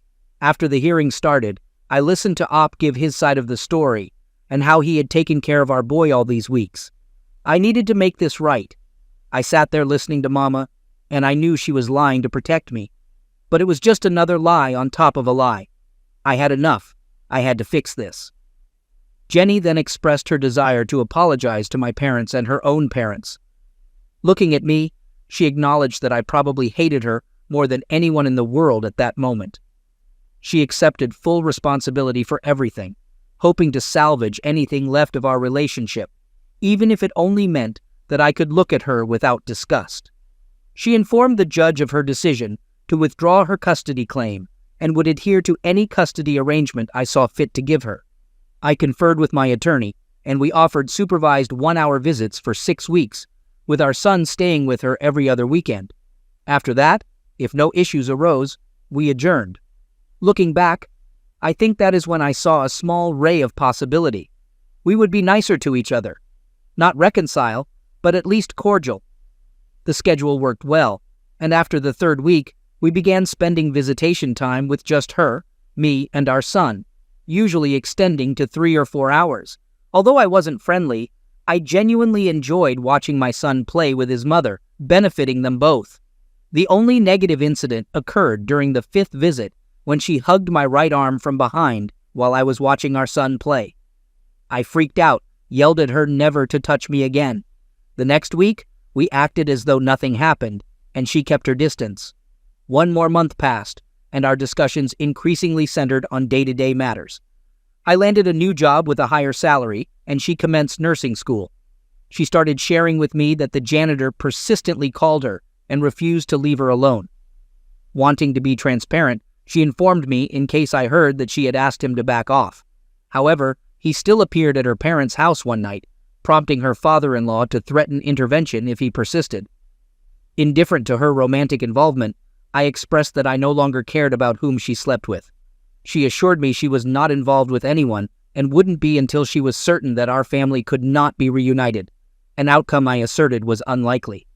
6 months after our separation, I broached the topic of her signing the divorce papers, to which she refused. Reminding her that her signature was unnecessary, but would streamline the process, she proposed a meeting that night at our house for a discussion. If I still desired a divorce, she agreed to sign the papers that night.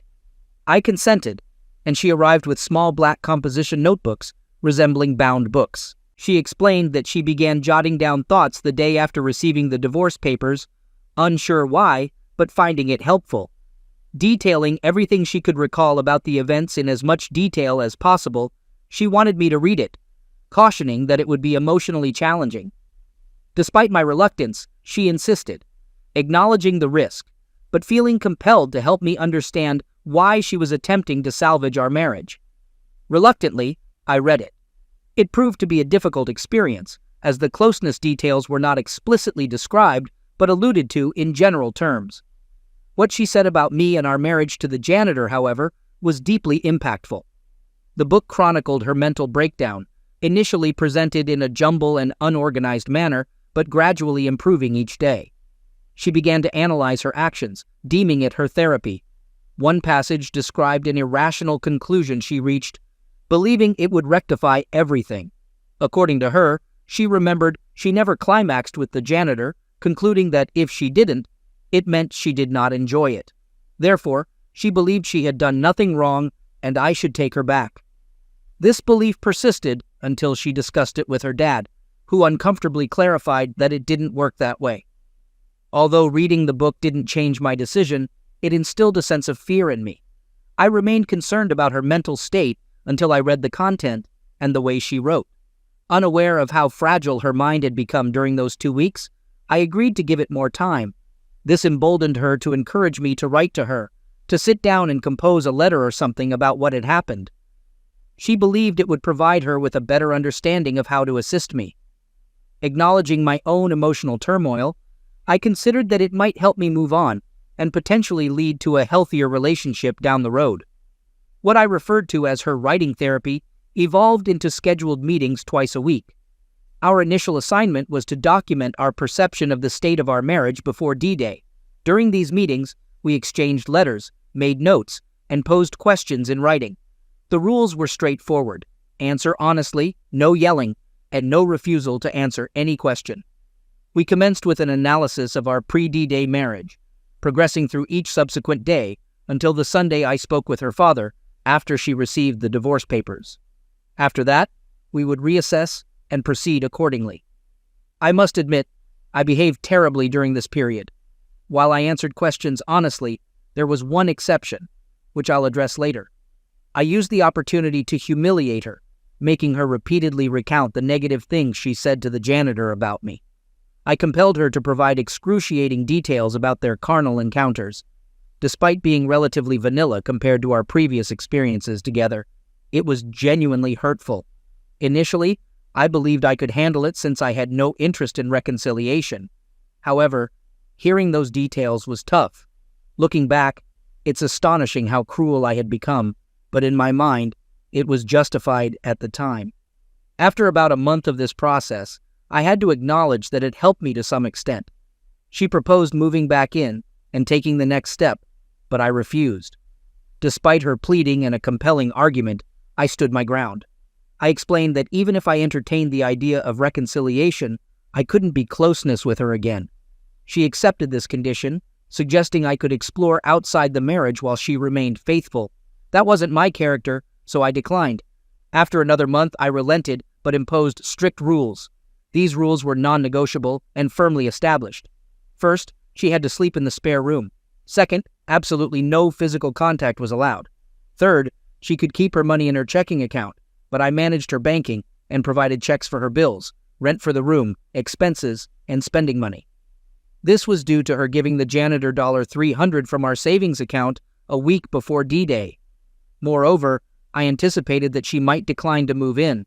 Fourth, her mother was not permitted to enter my home until we decided to reconcile, as I was still upset with her. Fifth, all prior custody agreements would automatically be reinstated if reconciliation didn't happen. Sixth, if I found someone else, she had 1 week to move out. She agreed to these terms and moved in. It proved to be more challenging than I anticipated, as I no longer had the cooling down period between the times I saw her. She was there all the time, leading to frequent small fights and hurtful remarks from me. I wanted her out. Shortly after she moved back in, we initiated Thursday night fight night, a concept stemming from our writing sessions. Every Thursday night after the kid was asleep, we would discuss ongoing issues or arguments in the living room.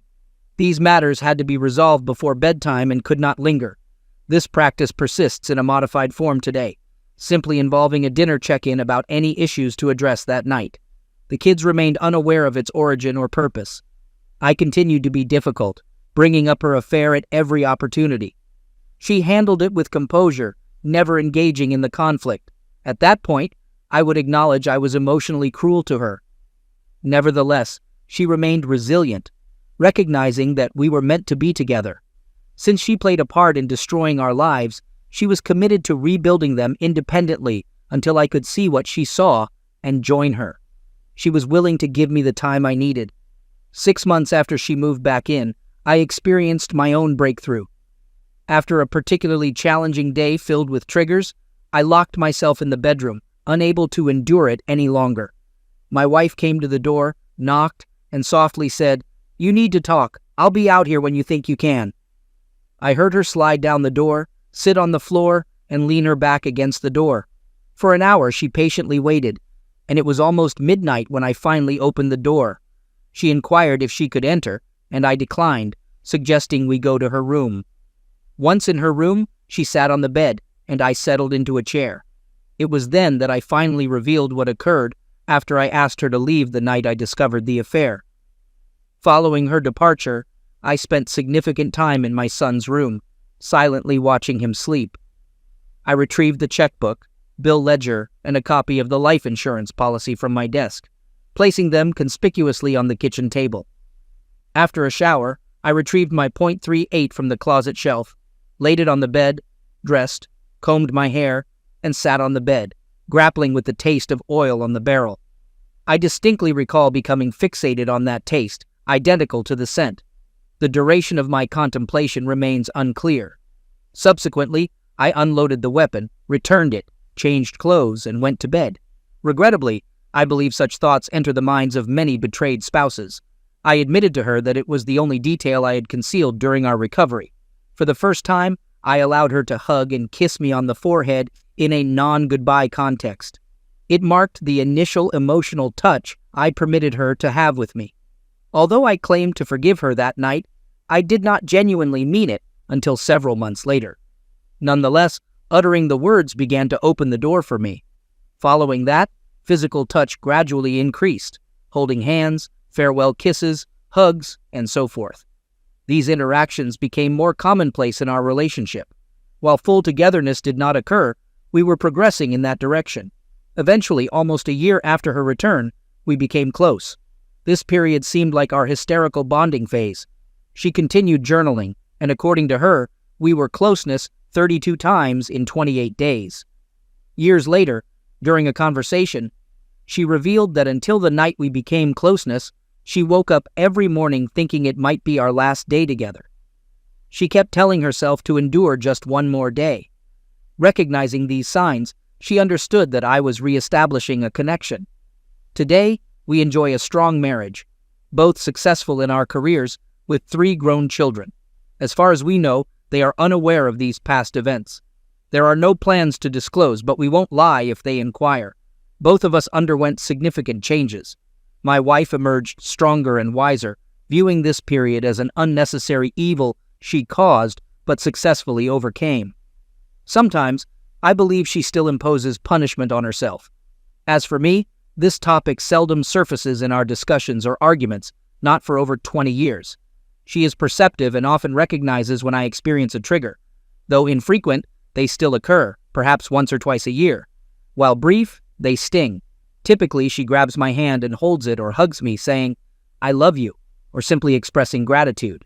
I lost some positive aspects of myself. I tend to withhold my feelings, dealing with them privately while supporting her emotional needs. I've made it clear that I won't be her emotional crutch anymore. It is now her responsibility to communicate the issue and propose a plan for resolution, which I will assist in implementing. I love her, and I had to learn to love her again. It's different, more realistic, but intense nonetheless. As mentioned earlier, I believe I had to sacrifice a part of my goodness for her to grow into a better person. At this juncture in my life, I am content with that choice. I share this in the hope that it may benefit someone. While every situation is unique, this approach proved effective for us, and I'm grateful for that. I'm not advocating for reconciliation. I'm advocating for self-control. Focus on what you can change, not what you can't. Prioritize what benefits you in your specific circumstances. Be self-centered to some extent, then consider rebuilding a collective we in a marriage or relationship later. Look up the Serenity Prayer on Google. In my opinion, no truer words have ever been written. Remember, you're hearing about the worst days of our lives and marriage during the process of surviving infidelity. Despite this tragedy, we've created many greater, happier memories that far outweigh it. I wish you all the best on this journey. With effort focused on yourself, you can emerge victorious on the other side of the pain. Update. I want to inform everyone that we are still married. Now we have grandchildren, and if you're aware, you know it's an entirely different kind of love. My wife is semi-retired, working as PRN, meaning as needed or when she wants to. I continue working full-time, but we manage to find ample time for travel. I can't recall the last time I had a trigger, perhaps about 3 years ago, and only because our oldest discovered about my wife's affair through a vindictive relative leading a very lonely life. My wife handled it with grace and humility, and it impacted me in a way that I finally moved on completely. She apologized for the pain she caused, and we both emphasized that it was in the past. Any issues he had, we offered help, but cautioned him that ultimately it was between us, falling under matters that were our business. Fortunately, it hasn't seemed to affect their relationship, even though she was understandably embarrassed. Update. 3 weeks ago, my wife Jenny passed away after a 6-month battle with colon cancer. She left us with all of us by her bedside in the home we constructed 4 years ago for our retirement. Her retirement, only 18 months in when she was diagnosed, was abruptly cut short. Describing the loss is beyond my capacity. It surpasses any pain I've encountered, even the collective anguish experienced in this community as betrayed loved ones. Following our reconciliation, she spent the remaining years making amends for the pain she caused, and she succeeded in a remarkable manner. I feel her absence deeply, as do our children. However, I recognize that I am still here for a purpose. In her final days, Jenny wrote a letter to me. She entrusted our pastor to deliver it after the ceremony at the appropriate moment. I read the letter 3 days ago, and I'd like to share a passage from it. For those of you who have read our story and found something positive, it underscores the importance for betrayed individuals to forgive. It also highlights that those who betray and genuinely feel remorse should endure long-term consequences for their actions. Here is the passage. I am currently experiencing a considerable amount of physical pain, as you are aware, but my faith provides me with a perspective on what lies ahead. The pain will eventually diminish. Certain pains have a tendency to turn one inward, and I've been introspective in recent weeks. At times I believe I deserve this pain due to what I did to you, to us, many years ago. However, you consistently lift me, settle me in my chair, assist me with meals, bathe me, hold my hand, and play your guitar. As I immerse myself in memories, I recognize that this pain is a gift. It allows me to encounter the true essence of love in its purest form, your genuine forgiveness for my past actions. Your actions caring for me reflect true love and forgiveness. I love you immensely. There is more to say, but I wanted to share this with our community and express gratitude for your presence in our lives, even if it's on the periphery. I love you as well. Story 4. Life often doesn't unfold the way you imagine it will. Growing up, I was the type who always had a plan, a clear map of where I wanted to go and what I wanted to achieve. Yet, as I sit here now, reflecting on the choices I've made and the turns my life has taken, I can't help but marvel at how unpredictably things can evolve. Back then, everything felt so straightforward, so certain. I had the ambition, the drive, and the focus to succeed. Or so I thought. When I first met Kelly during our college years, I was certain I'd found my perfect partner. She was everything I wasn't, outgoing, adventurous, and impossibly beautiful. Her energy drew me in, and before long, we were inseparable. Together, we navigated the chaos of school, dreaming about the future we would build. By the time we graduated, I was ready to take on the world, and with Kelly by my side, it seemed like nothing could stand in our way. The early years of our marriage were a whirlwind. I threw myself into my career, determined to climb the corporate ladder as quickly as possible. Kelly, ever the overachiever, had her sights set on law school and the prestigious career that would follow. We supported each other, sharing late nights, long commutes, and endless discussions about what came next. It wasn't always easy, but we made it work. We were a team, and that meant everything to me. But as time passed, the cracks began to show. They were small at first, almost imperceptible, moments of tension that neither of us acknowledged, busy as we were with our lives. Yet those tiny fractures grew, spreading beneath the surface until one day I realized that the foundation we'd built our relationship on wasn't as solid as I'd believed. And that's where this story truly begins, in a place of quiet doubt and growing unease, where every decision seemed to carry the weight of the world. Pennsylvania's late spring weather has a way of keeping you on your toes, and this year was no exception. April rolled in with unexpected warmth and heavy rains, throwing off my usual routines. Typically, I hold off on trimming the grass until mid-May. but this time the rapid growth demanded earlier attention. At least there wasn't a repeat of last year's late snowstorm, an April surprise that left us shoveling well into spring. Adjusting my plans to get the lawn in shape wasn't too much of a hassle, though. After the exhaustion of tax season, the chance to spend some time outdoors in the fresh air and sunshine was a welcome reprieve. Our house has a unique feature. The backyard slopes down to a stream and some woods. When the house was built, they used backfill to level the front, creating a sharp drop along the side. The basement is sealed at the front but opens at the back, which allowed me to install a double-leaf door for storing my lawnmower and tools in the basement instead of cluttering the garage. It's one of my favorite features of the house. After mowing, I was eager to shower, especially since I'm allergic to grass. But as I reached the top of the stairs, I overheard my wife talking outside. I saw her friend's car, so I wasn't surprised by the voices. But then, I heard something that made me stop, hands still on the doorknob. I'm Robert Crane, though everyone calls me Bob. In school, I was nicknamed Hogan, after Robert Crane from Hogan's Heroes, a reference that doesn't really apply to me, given I was born long after the show aired. I graduated from the University of Pennsylvania with an accounting degree, earned my CPA, and joined a top firm in Philadelphia. Now, I lead a team overseeing audits and financial reviews. It's not thrilling work, but the pay is good, and it's given me a behind-the-scenes look at many companies. I specialize in forensic accounting, which involves tracing financial records to uncover fraud. I've even consulted with the FBI on a couple of cases. My wife, Kelly, studied political science and business and planned to go to law school. We met as freshmen when she caught my eye right away. She was tall, graceful, with strawberry blonde hair, and a smile that took me by surprise. I finally worked up the courage to talk to her, cracked a joke, and to my delight, she laughed.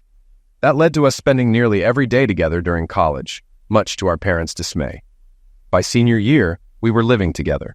After graduation, I joined a top accounting firm in Philadelphia, making a solid salary, while Kelly went to law school. I was able to take MBA classes funded by my company and commute by train to save money. 3 years later, Kelly graduated and I proposed at a birthday dinner. 6 months later, we were married. Kelly became a deputy district attorney in Bucks County, so we bought a house in Doylestown, where I could take the train into the city. It was a bit of a commute, but much easier than dealing with traffic on the Schuylkill or I-95. Kelly and her mom found us the perfect starter home, a 3-bedroom house with an office where we both worked. It was also close to Kelly's parents, who promised to help when we started a family. I'm an only child, and the idea of having siblings for our kids was something I'd always looked forward to. Kelly and I had talked about having children since freshman year, agreeing to wait until her career was more stable. Just 2 nights ago, we decided to stop using birth control and start trying for a baby. I couldn't be happier. But then, as I stood there, my hand on the doorknob, I overheard something that made my heart stop. "Hogan and I decided it's time to get pregnant," Kelly said, her voice filled with excitement. Olivia Watkins, her friend, responded with an enthusiastic, high-pitched giggle. I smiled, happy that Kelly and I were both on the same page about becoming parents. But then Olivia asked a question that immediately erased my smile. "This is great, Kel," Olivia said, "but what about Paul?" There was a pause. I could almost picture Kelly looking around, waiting for me to walk in. Then she spoke again. "I already told Paul I'm ending things. He took it well. After Grossman steps down, Paul thinks he has a good shot at moving up politically. If his affair with a married employee came out, it'd be a disaster for him. So it's better to just call it quits now." In an instant, my world came crashing down. Paul Evans, Kelly's boss at the DA's office, was a widower in his 40s with a young daughter. He had always been ambitious, talking about his plans to run for higher office, and now I knew exactly how Kelly had gotten access to all that confidential information. "Is that really true?" Olivia asked, her voice tinged with disbelief. The anger inside me flared up immediately. I had known Olivia for years. She was a classmate of mine before Kelly and I even met. I thought of her as a friend, but now I wasn't so sure. "Stop it," Kelly said, laughing nervously. "You're terrible. Paul was great in bed, but it was just about the Zex. No emotional attachment, just rough, dominating Zex. I love Hogan. I'm going to be a good wife and a great mother." How many more cliches was I going to hear? I thought, my mind racing. "So, cold turkey?" Olivia asked again, and Kelly giggled. "Not exactly," Kelly admitted. "Next week I'm having a meeting with Paul in Pittsburgh. We'll have a little farewell party. I'll miss the Zex, but Hogan and the baby are what matter now." I couldn't bear it any longer. but I didn't know how to move forward. I loved Kelly, but everything inside me was breaking. My business training kicked in, and I realized I needed to take a step back, clear my head, and come up with a strategy. I stomped up the stairs, determined, then opened the door and walked into the kitchen. Kelly and Olivia were sitting at the table, teacups in hand. A flicker of something, guilt maybe, crossed Kelly's face. "Honey, are you?" she asked, clearly concerned. That's when I realized my cheeks were wet with tears. "Allergies," I said quickly, trying to cover my emotion. "It's just going to be a rough spring." "Go take a shower," Kelly said, standing up. "Just leave your clothes by the bathroom and I'll wash them so they don't mess up your closet. I bought you a new pack of Claritin D last week. It's in the medicine cabinet." "Thanks," I muttered, heading for the stairs. I needed space, time to think through everything. The next morning, I used an early meeting as an excuse to get out of the house before Kelly woke up. The night before, I had pretended my allergies were acting up, retreating early to bed because I couldn't deal with everything. On the train, my mind kept circling back to what I had overheard. On one hand, Kelly had been unfaithful, but it seemed like it had been nothing more than a physical affair. In a twisted way, I almost felt like I should be grateful that she was coming back to me, intending to be a devoted wife and mother. Some might even say I should feel lucky, but there was a nagging voice inside my head asking, what's stopping her from doing it again? 10 years from now, when the kids are older, could she have another affair, just as casual and destructive? Then comes the divorce, with Kelly likely getting the kids and me drowning in child support payments. As an accountant, I always thought in terms of risk and reward. And this situation, it felt like a terrible investment. My trust in Kelly had been shattered. The just Zex excuse didn't hold any weight with me. The heart of the issue wasn't just the act, it was the total lack of respect. A cheater knows what they're doing is wrong. If they didn't, they'd do it openly. And I would have known from the beginning. As much as I hated to think about Kelly sleeping with Paul, it would have been easier to accept if she had just been honest with me. Instead, her actions screamed how little respect she had for me, for our relationship. Though I was at work, part of me couldn't focus. I had no real evidence, only what I'd overheard. There was nothing else to go on, no signs over the past 6 months of anything unusual. Confronting Kelly or Paul without proof was risky. There was little chance of success. Kelly would deny everything. Paul would back her up. Taking it to court was a financial disaster waiting to happen. Everyone in the local legal and political scene knew Paul Evans. Lawyers, judges, even politicians. I'd be buried, just to protect his name. The thought of walking away, starting fresh, crossed my mind. It was tempting, but the house kept me anchored. Kelly couldn't afford it on her own, and we had little equity. She'd have to sell it quickly to avoid foreclosure, but the market was awful right now. It would ruin both of our credit scores. For someone in my profession, a bad credit score was a deal breaker. How could I be trusted with other people's finances if I couldn't even manage my own? I needed proof before I could take action. The evidence came from the most unexpected place. 3 days later, I hadn't found a thing to confirm what I'd overheard. Kelly's personal laptop was spotless. No secret accounts, no hidden receipts, nothing. Then Kelly called me at work. "We've been invited to a political party at Paul Evans' house on Friday night," she said. I assumed it was for his big announcement about running for U.S. Senate. This could be it, I thought. An opportunity, but still no solid proof. Damn it. We arrived just in time for the event. Paul Evans' house was a mansion near Washington, with a sprawling yard that even had a small horse farm in the back. They'd set up a large tent for the reception. As we walked in, there he was, Paul Evans, standing at the head of the greeting line, looking like he owned the place. Being a widower, he didn't have a wife to play hostess, but his 21-year-old daughter was by his side, greeting guests as if she'd been trained for the role. When it was our turn, Paul grinned at Kelly. "Kelly, you did it! How wonderful!" he said, planting a quick kiss on her cheek. Then he turned to me. "Robert, it's great to see you again. I'd be lost without Kelly, but I understand I'll soon have to give her up when you start expanding your family."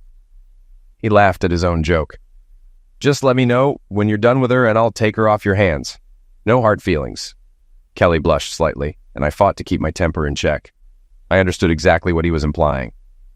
"Who knows what the future holds?" I said flatly, keeping my tone neutral. I wasn't going to give him the satisfaction of reacting. Paul turned to the next guest, and Kelly elbowed me, whispering something about how rude I was. We moved on, but as we were introduced to Paul's daughter, Barbara, I couldn't help but notice. Kelly was undeniably beautiful, but Barbara was stunning. Even in my anger, I couldn't ignore how she looked. Auburn hair, a perfect smile, and a figure that reminded me of a classic pinup. If Kelly was like a ballerina with curves, Barbara could have been the star of any swimsuit calendar. She was the kind of woman photographers dreamed of, with a natural beauty that seemed too perfect to be real. Paul Evans had crafted the perfect political family: his late wife, the saintly widow, and Barbara, the brilliant, photogenic daughter. The media would eat it up. Losing his wife had only made him a more perfect candidate, a grieving widower with a stunning daughter. "Robert!" Barbara said brightly, wrapping her arms around me in a hug. This wasn't just a polite greeting. It was a full-body embrace, and her body pressed against mine in ways I couldn't ignore. "You look amazing," she added, her voice almost teasing. "No wonder Kelly keeps you hidden away. You never come to any of our events. You shouldn't work so hard. It's bad for your health." She said all of that in one breath, as if it were perfectly normal. In that instant, my rage shifted to shock. I managed a few polite words about how beautiful she looked, but I was already processing two things. First, Barbara had never greeted Kelly, and second, what kind of parties was she talking about? I didn't have time to ask, though, because Kelly immediately rushed over to greet Barbara.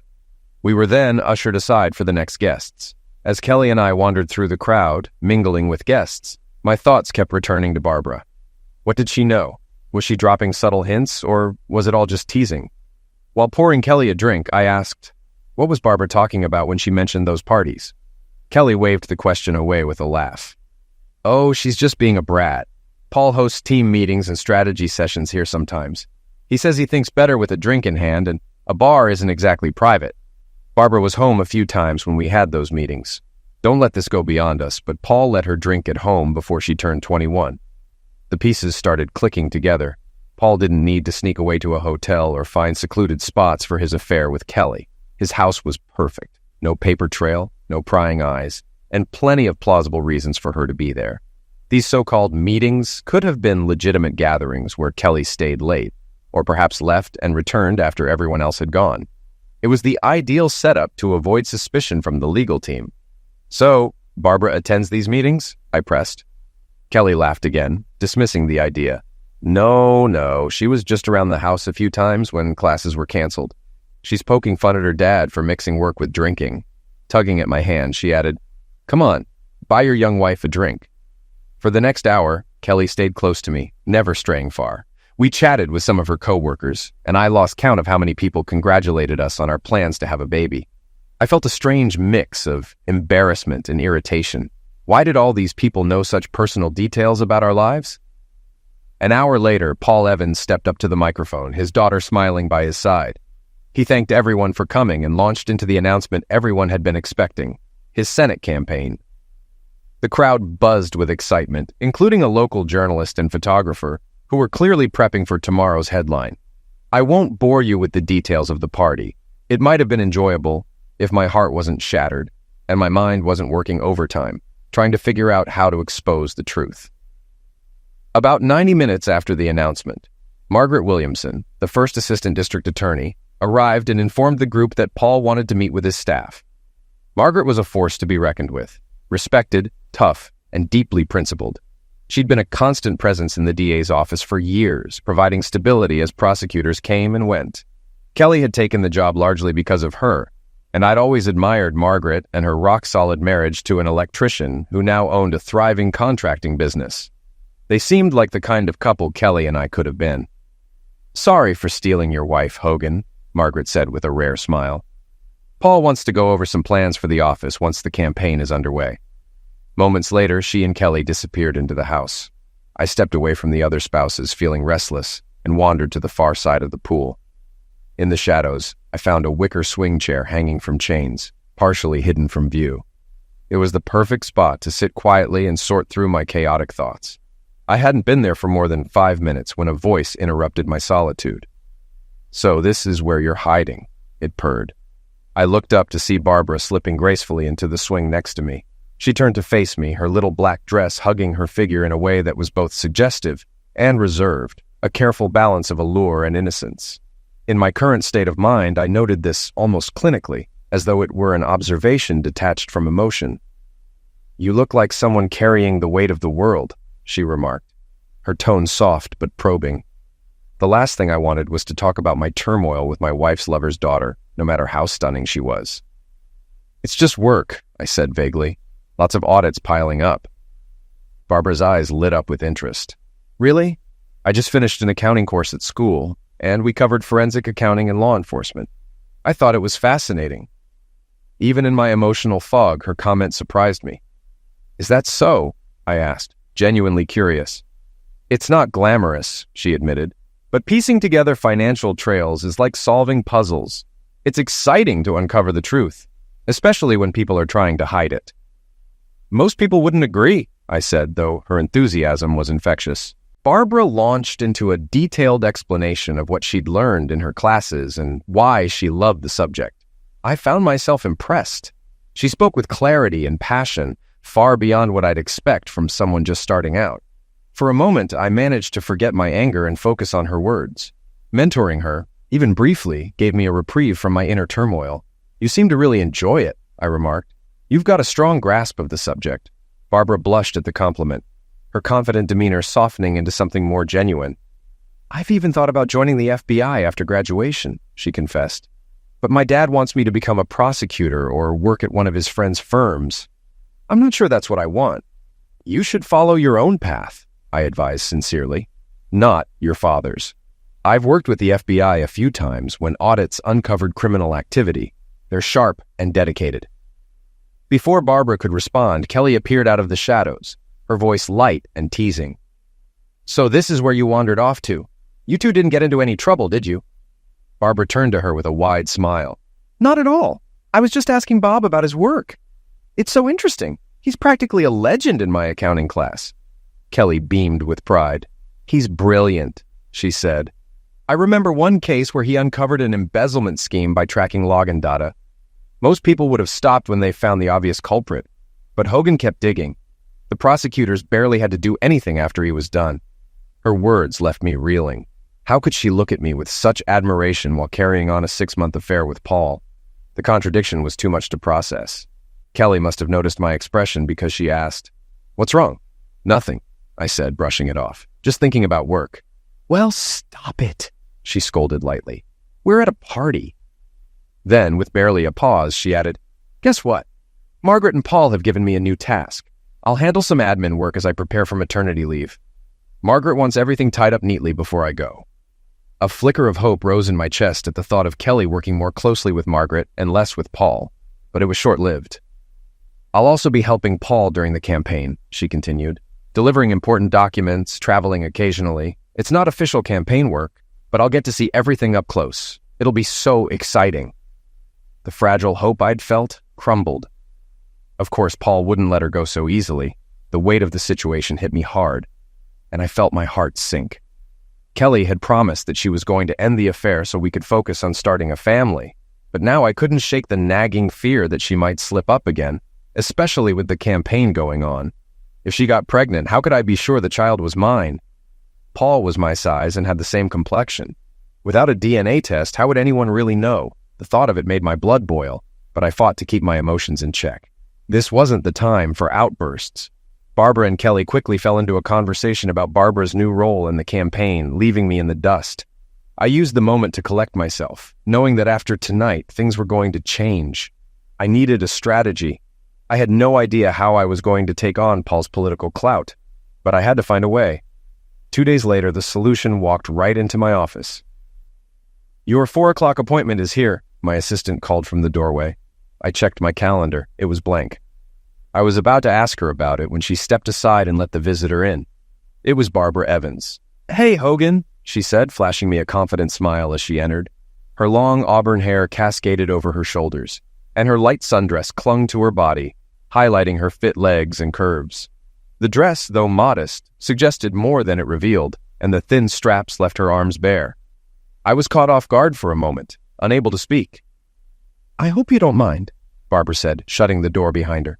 "I told Mary I needed to talk about my career and about Kelly working for my dad." I quickly recovered and stood. "Of course, it's good to see you. Just finishing up some reports." I gestured toward a chair in front of my desk. "What's on your mind?" The smile faded from Barbara's face. "I think you know exactly why I'm here, Bob. I saw it in your eyes when you talked to my dad." "I'm sorry." He's ruining a good guy like you." Her words hit me like a punch to the gut. I had no idea what she was talking about. "What do you mean?" I asked cautiously. Barbara didn't hesitate. "That fool of a father of mine is sleeping with your wife." I leaned back in my chair, stunned by her bluntness. "Did you just find out?" she asked quietly. I nodded. "I'm sorry. When did you find out?" "About 3 months ago," Barbara said, her voice tinged with bitterness.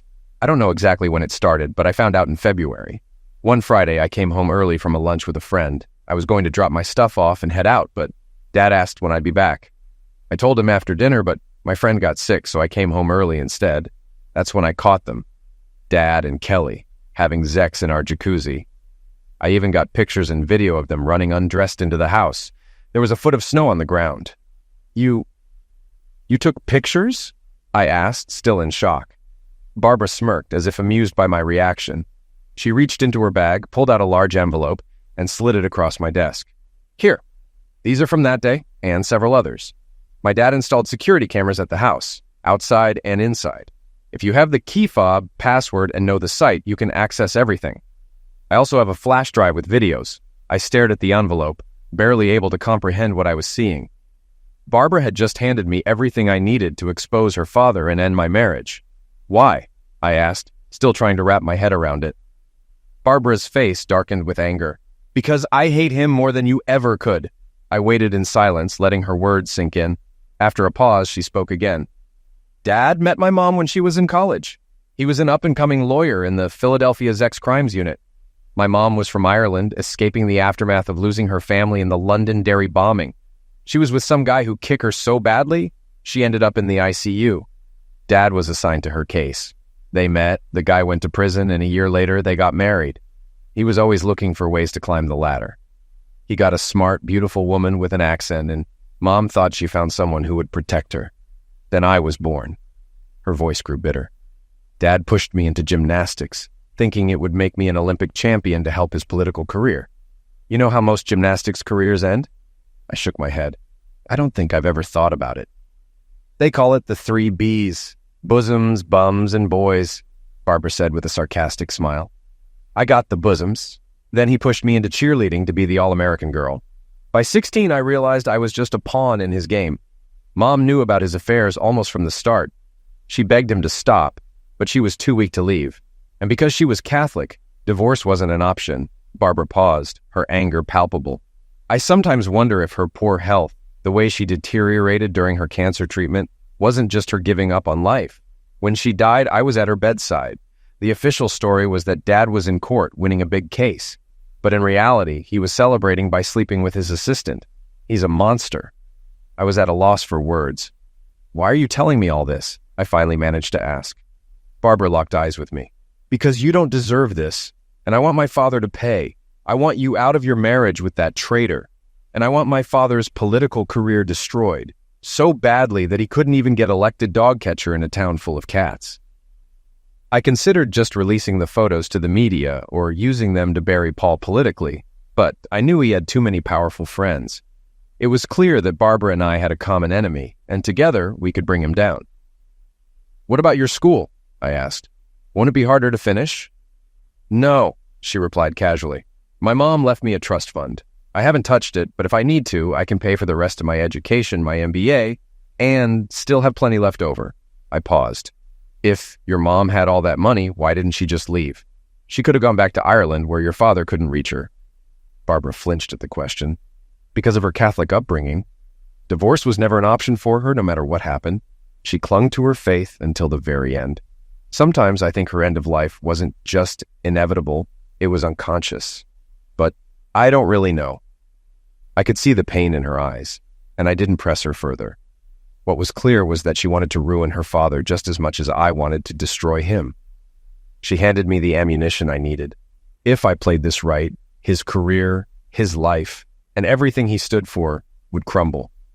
A plan was starting to take shape in my mind, and I needed Barbara's help. But first, I had to test how far she was willing to go. "All right," I said, leaning back in my chair, "but I don't want to destroy him through public humiliation or a scandal in the divorce." Barbara raised an eyebrow. "Why not?" I held up a hand to stop her. I didn't say we wouldn't destroy him, but I don't want the press to turn me into the betrayed husband. Instead, I want to take away everything he's worked for. The power, the influence, the connections. Then I'll have a quiet divorce, no drama. Barbara stared at me for a moment, then a sly smile spread across her face. What do you want from me? I grinned. I want you to get me his financial documents, his personal records and his campaign finances. They brought Capone down for tax evasion, and I have no doubt I can do the same with your father. She looked at me, intrigued. And if you don't find anything? I smiled again. I'll find another way. For the next 3 days, Barbara and I worked tirelessly. She set up a keystroke logger on her father's laptop and desktop, and she made a complete backup of both devices. We also reconfigured their home security system to automatically upload the data to a cloud storage I had access to, located overseas. I didn't bother with Kelly's phone. The proof Barbara had already given me was more than enough. I attached a GPS tracker to Kelly's phone, one typically used by parents to monitor their children's whereabouts. It didn't use real-time GPS unless I triggered it, instead relying on nearby cell towers for general location. I wasn't about to let her show up unexpectedly while I was preoccupied. The day after Barbara visited me, I faked a groin injury. It gave me an easy excuse to avoid closeness with Kelly. After learning about Paul's numerous affairs, I didn't want to take any more chances. Plus, I didn't think I could go through with it without my anger boiling over. I also made an appointment to get tested for STDs. The initial results came back negative, but I knew some diseases, like HIV, could take months to appear. Kelly headed out for her conference in Pittsburgh, her last meeting with Paul. She was frustrated, but I could tell she was still excited about the trip. It was hard to ignore the fact that, no matter how much I resented her, I still loved her. I couldn't trust her anymore, but those feelings didn't disappear overnight. Thursday morning came and Kelly was getting ready to leave. She had her bag packed and was waiting for Paul and a junior lawyer who would accompany them. I couldn't help but wonder if the lawyer knew he was just a pawn in their game. I'll be back Sunday afternoon, Kelly said, dropping her bag at the door and walking over to me. I was sitting at the table, facing away from her, sipping my coffee. She came up behind me, wrapped her arms around my shoulders, and leaned in to whisper in my ear. I hope you feel better soon, so we can start thinking about having a baby, she murmured in a voice that was sweet, almost too sweet. It reminded me of better times, and for a second I almost let myself be swayed, but I forced myself to stay composed. I'll put some ice on it, I said, gently taking her hand and kissing her forehead. She sighed, running her fingers through my hair. I wish I didn't have to go. It'd be so much better to stay home with you. Just the two of us, all weekend. You could always tell Evans something came up, I said before I could stop myself. Her eyes widened, and she looked at me closely. What's your problem with Paul? She asked, genuinely shocked. First you were rude at the party, and now you're talking like you can't stand him. I took a deep breath, trying to calm myself. Honestly, I've seen too many people like Evans, arrogant, power-hungry types who think they're invincible. They act like big fish in a small pond, selling the illusion of power and forcing everyone to buy into it, like that mayor in South Carolina last year. He was this influential guy who stole money from the city and was sleeping with 3 married women. Now he's in prison and they're all divorced and publicly shamed. I get the same vibe from Evans. If he makes it to Washington, he'll be chasing interns in no time. But eventually the facade cracks. When it does, I wouldn't want to be anywhere near him. Kelly looked at me, stunned. She'd heard me vent about people like that before, but I'd never tied Evans to them before. I probably should have kept my mouth shut, but it felt good to get it out. And even though our marriage was over, I still felt like I had a responsibility to warn her. I couldn't trust her anymore, but that didn't erase the fact that deep down, I still loved her. Hogan, that's awful, she said, her voice almost pleading.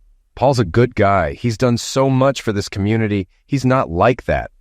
We heard the sound of a car honking outside. Paul's here, she said with a sigh, her face filled with frustration. She glanced at me, her expression softening into a mix of regret and guilt. I'll be home in 4 days, she said, trying to sound reassuring. We'll talk then, but get ready, love. We're starting a family. She wrapped her arms around me, kissing me deeply. I kissed her back with equal intensity. Have a good week, she whispered against my lips. I love you. I love you too, I replied. She grabbed her bag and headed for the door. Bye, dear, she called over her shoulder. Goodbye, Kelly, I said, watching her leave. I shut the door behind her and stood there for a moment, processing everything. 30 minutes later, I was on a train heading to the city. Barbara and I had a meeting with the FBI. I wasn't expecting to present any new evidence. They were already aware of Paul Evans's embezzlement scheme. In fact, I'd rate his methods as somewhat clever, but not flawless. Barbara and I met at her off-campus apartment to go over the documents she had retrieved from her father's computer. It was clear that Paul had been hiding money in offshore accounts, and I estimated he had around $2 million stashed away, though I couldn't be sure of the exact balance since the records only showed transfers. Most of the money came from small donors, people whose donations wouldn't attract the IRS's attention. But I couldn't shake the question, why were people from out of state funding a local district attorney's campaign? I traced a few of these donors back to defendants who had either had their cases dismissed or been given unusually lenient sentences after making some kind of deal. Then Barbara found the real bombshell. It turned out she wasn't the only child of Paul Evans.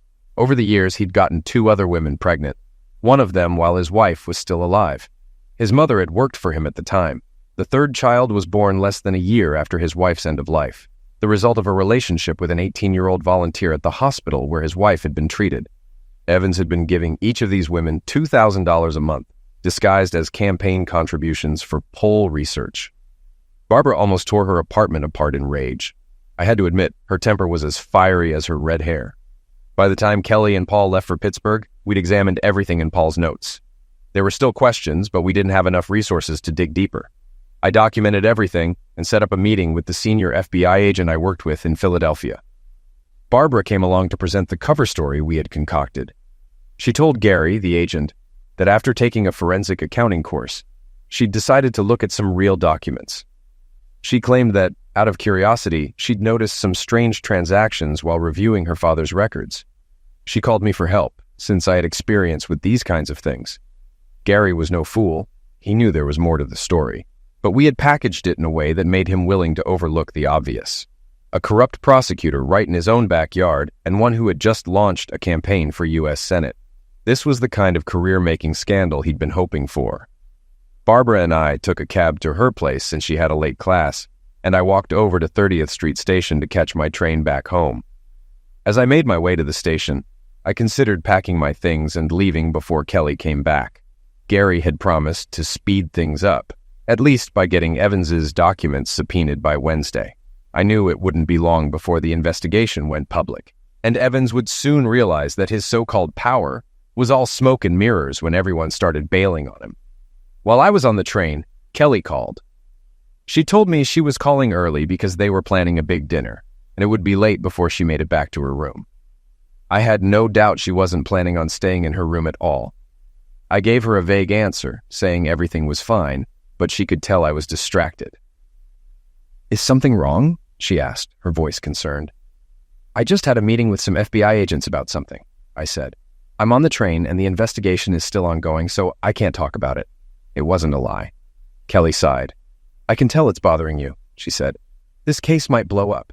It could make national news if everything comes out." "Is it true?" she asked, a hint of curiosity in her voice. "Can you give me a little hint?" I couldn't resist. Corrupt politicians, bribery, money laundering, affairs, children. "Any of my friends involved?" she asked, her tone darkening. "I've already said too much," I replied.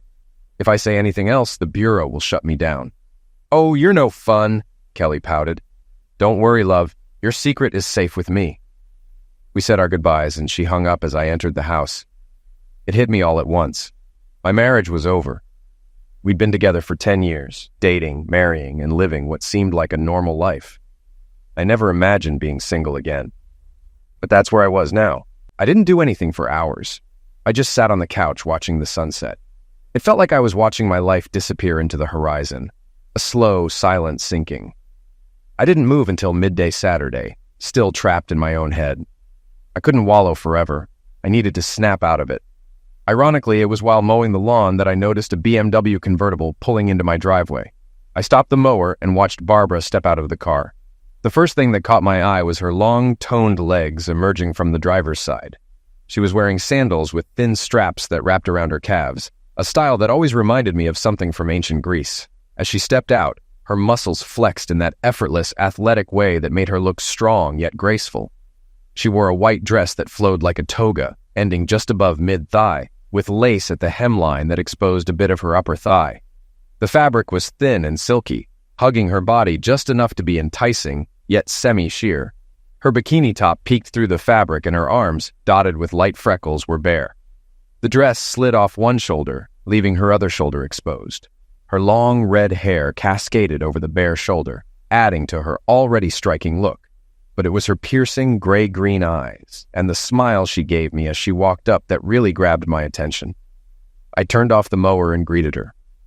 "Well, you look better than I thought," Barbara said with a grin.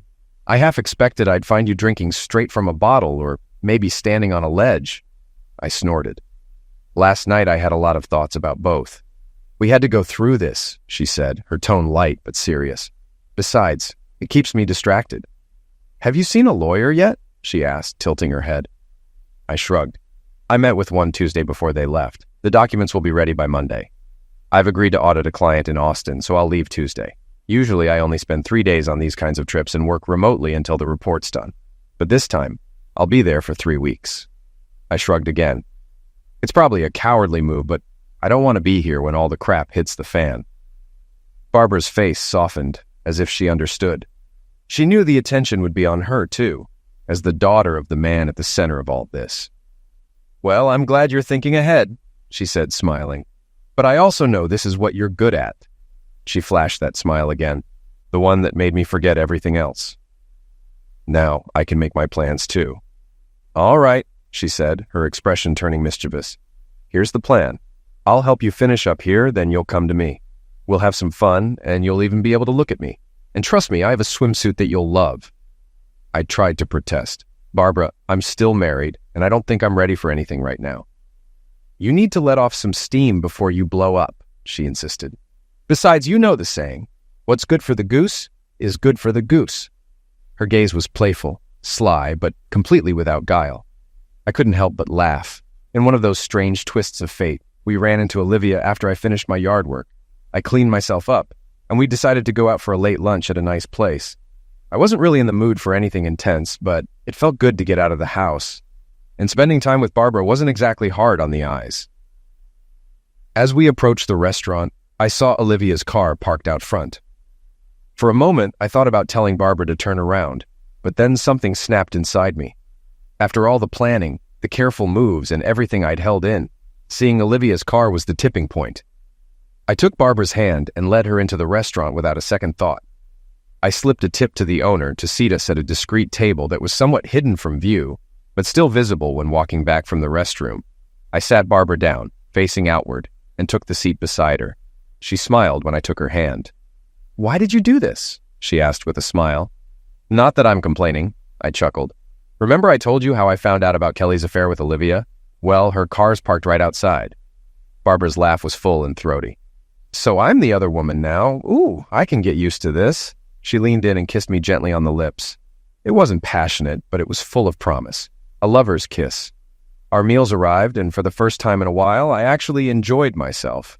The tension faded as I got lost in Barbara's presence. Her quick wit had me laughing harder than I'd in ages. She made even the simplest things seem hilarious. I glanced behind me and saw Olivia walking past our table, and I pointed it out to Barbara. "Oh my God!" Barbara giggled. "I've been waiting for this!" With that, she leaned in and kissed me. My hand slid under the table, brushing against her leg. Her skin was soft, and the muscle underneath felt firm and strong.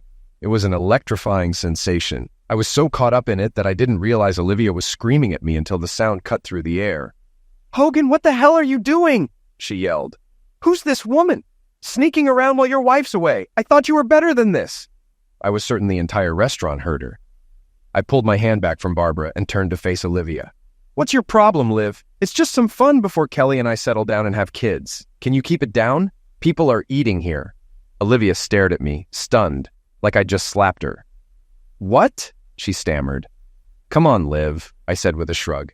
"Kelly's doing the same thing, probably with her boss. So? I figured I might as well have a little fun with his daughter." Olivia looked like she was about to faint.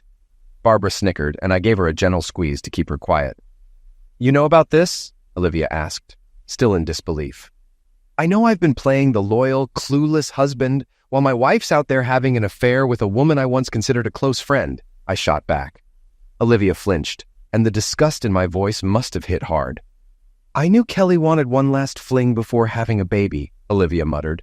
"Like a final adventure before settling down. It's normal for her." I couldn't hold back. "What's your issue with me?" I asked, suspicion creeping in.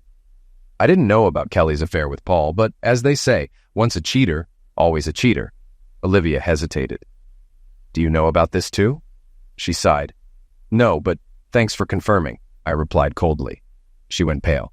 "Go away, Olivia," I said, my patience running thin. Without another word, Olivia turned and stormed out of the restaurant, leaving us to enjoy the aftermath. "Well, that was fun while it lasted," Barbara said with a smirk. "I was hoping she'd stick around longer." I couldn't help but laugh. "You know, she's probably calling Kelly right now," Barbara added. "Probably," I said, grinning. "I give it 5 minutes before my phone blows up." But if Olivia left now, she'd have a 5-hour drive back to Pittsburgh. That gave us some time. Time for dessert and time for me to pack up my things. "Too bad I won't get to see you in that bikini you promised," I said with a wink. Barbara laughed. "Well, I guess we'll save that for later." She leaned in, grabbing my shirt and pulling me closer. "My semester ends in a week and a half," she whispered in my ear. "I've always wanted to see Austin." Her breath was warm on my neck, and I barely caught her words as her tongue brushed my ear. 10 minutes later, Kelly started calling me repeatedly.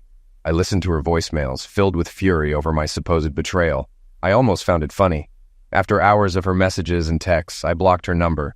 I knew she'd eventually reach out from another phone, but she was on her way back from Pittsburgh, and there was no way she could easily borrow someone's phone on the highway. When I got home, I packed up everything I owned, not just what I needed for the Austin trip. I had time. 4 hours after my run-in with Olivia, I was leaving for what might be the last time. After booking a hotel near the Philadelphia airport, I stashed most of my belongings in storage. I spoke to Barbara on the phone a few times. She was walking with a friend because her father had been leaving angry messages. I moved my flight up by a day and left for Austin Monday morning. Kelly tried calling me from several different numbers. The messages ranged from tearful rants to accusations that I had ruined her career. It went on for hours until I finally blocked every number. The next day, I found out the story had already gone viral. Someone posted an accurate comment about Barbara and me being gamers, and my remark about Kelly having fun with Paul was shared, along with the fact that they had been together over the weekend in Pittsburgh. The political world, especially at the courthouse, was buzzing. I spent the rest of the week ignoring the media. Friday, I received a letter from Margaret, a senior manager at the DA's office. She apologized for everything that had gone down. She confirmed that Paul had been seeing 2 women outside the office, but she had no idea about Kelly's involvement. She also commended me for using the law to get back at Paul. It had been a wild week in the DA's office. Margaret told me that on Monday, Paul had been trying to clean up the mess and deny any wrongdoing. He claimed it was all his daughter rebelling against her cheating husband. Then, on Tuesday, Kelly was served with divorce papers citing infidelity. The envelope included photos, DVDs, and a letter from me. Margaret and 2 others rushed into Kelly's office after hearing her scream in horror. She collapsed when she saw the evidence. In my letter to Kelly, I explained that I wasn't having an affair, but hoped she now understood how I felt about her and her actions. I told her I couldn't stay married to someone I didn't trust, especially now that I knew she had been unfaithful before. The next day, as Margaret was in a meeting with Paul, 4 men in suits entered the office. When one of them told Paul he was under arrest, he looked completely stunned. They handcuffed him and led him past reporters who had somehow been tipped off. I owe Gary a beer for that one. At the end of Margaret's letter, she apologized for the way Paul and his team had behaved in the office. She also asked me to let her know if I needed anything, acknowledging I didn't deserve the treatment I'd received. I think part of her letter was for damage control, but mostly I believe Margaret was the moral and professional person I had always thought she was. By now, my quiet divorce had been upended by my impulsive move with Olivia at the restaurant. The media quickly latched on, covering every angle of Paul's arrest and the scandal. As I told Kelly, it had all the ingredients of a summer romance: sex, betrayal, revenge, and too much anger. The press loved it. I managed to avoid the worst of it since I was out of town. I stayed in a second hotel room 10 miles away from the one on my work itinerary. Reporters camped out in front of the first one, and I saw them outside my house, filming my relatives coming in and out, while Kelly remained out of sight. Barbara had it the hardest. As the daughter of the man at the center of the mess, she had to go to class while reporters hounded her. Eventually, the school forced the media off campus, though it didn't stop two women who had children with Paul from stepping forward to get their own 15 minutes of fame. After her final exit, Barbara slipped off campus and made her way to the airport. The media were disappointed when she didn't show up for graduation, but they weren't surprised. Eventually, the story faded into the background. It briefly flared up again when Paul's trial began, but he pled guilty to multiple charges and was sentenced to 20 years. His guilty plea meant neither Barbara nor I were called to testify. The media eventually lost interest, and the whole ordeal faded away, taking Barbara, Kelly, and me with it. Strangely enough, my divorce was quick and relatively painless. Kelly signed the papers without a fight. 4 days later, I received a letter from her apologizing for everything. She admitted that while she could never forgive me for betraying her, realizing she was the only one cheating made her see how hypocritical she'd been. She agreed to a 50-50th split and asked if I'd meet with her someday, once things had cooled down so she could apologize in person. At the end, she said she'd always loved me and wished me the best. I later heard from her mother that Kelly had quit her job and moved to the Midwest to live with her aunt. Finding Paul was a huge career boost. The FBI gave me full credit for analyzing the tapes, and since I was hiding from the media, I was able to dig deeper in Austin. Not only did I uncover the embezzler they were looking for, but I also found a second one they hadn't even known about. My firm noticed, and I was promoted to head of the white-collar crime team. Some wisecrack even dubbed the team Hogan's Heroes, and I guess I deserved it. But the best part came when I got an assistant, a recent college grad eager to dive into forensic accounting. I had never enjoyed working late more, especially with her around. And well, that bikini looked even better on the floor of my hotel room. As time went on, life found its rhythm. I wasn't just surviving, I was thriving. My career was on track, and although I'd lost a lot along the way, I had to admit there was a certain freedom in it all. Barbara and I kept in touch, though it was always complicated, thanks to the media circus. The press eventually moved on, as they always do, and the noise died down. With Paul's conviction, the scandal faded, and I could finally focus on what really mattered: my future, my work, and the people who actually meant something to me. As for Kelly, I heard she'd started over in the Midwest. She'd taken a new job and was trying to rebuild her life. I never saw her again, and honestly, I didn't need to. What was left between us was broken beyond repair. In the end, my impulsive actions at the restaurant, the chaos that followed, and the fallout with Olivia had changed everything. I wasn't the same man who'd walked into that dinner, naive, complacent, and clueless. That night, as messy and chaotic as it was, marked the beginning of something new, something painful, yet transformative. Somehow, after all that, I felt like I'd come out on top.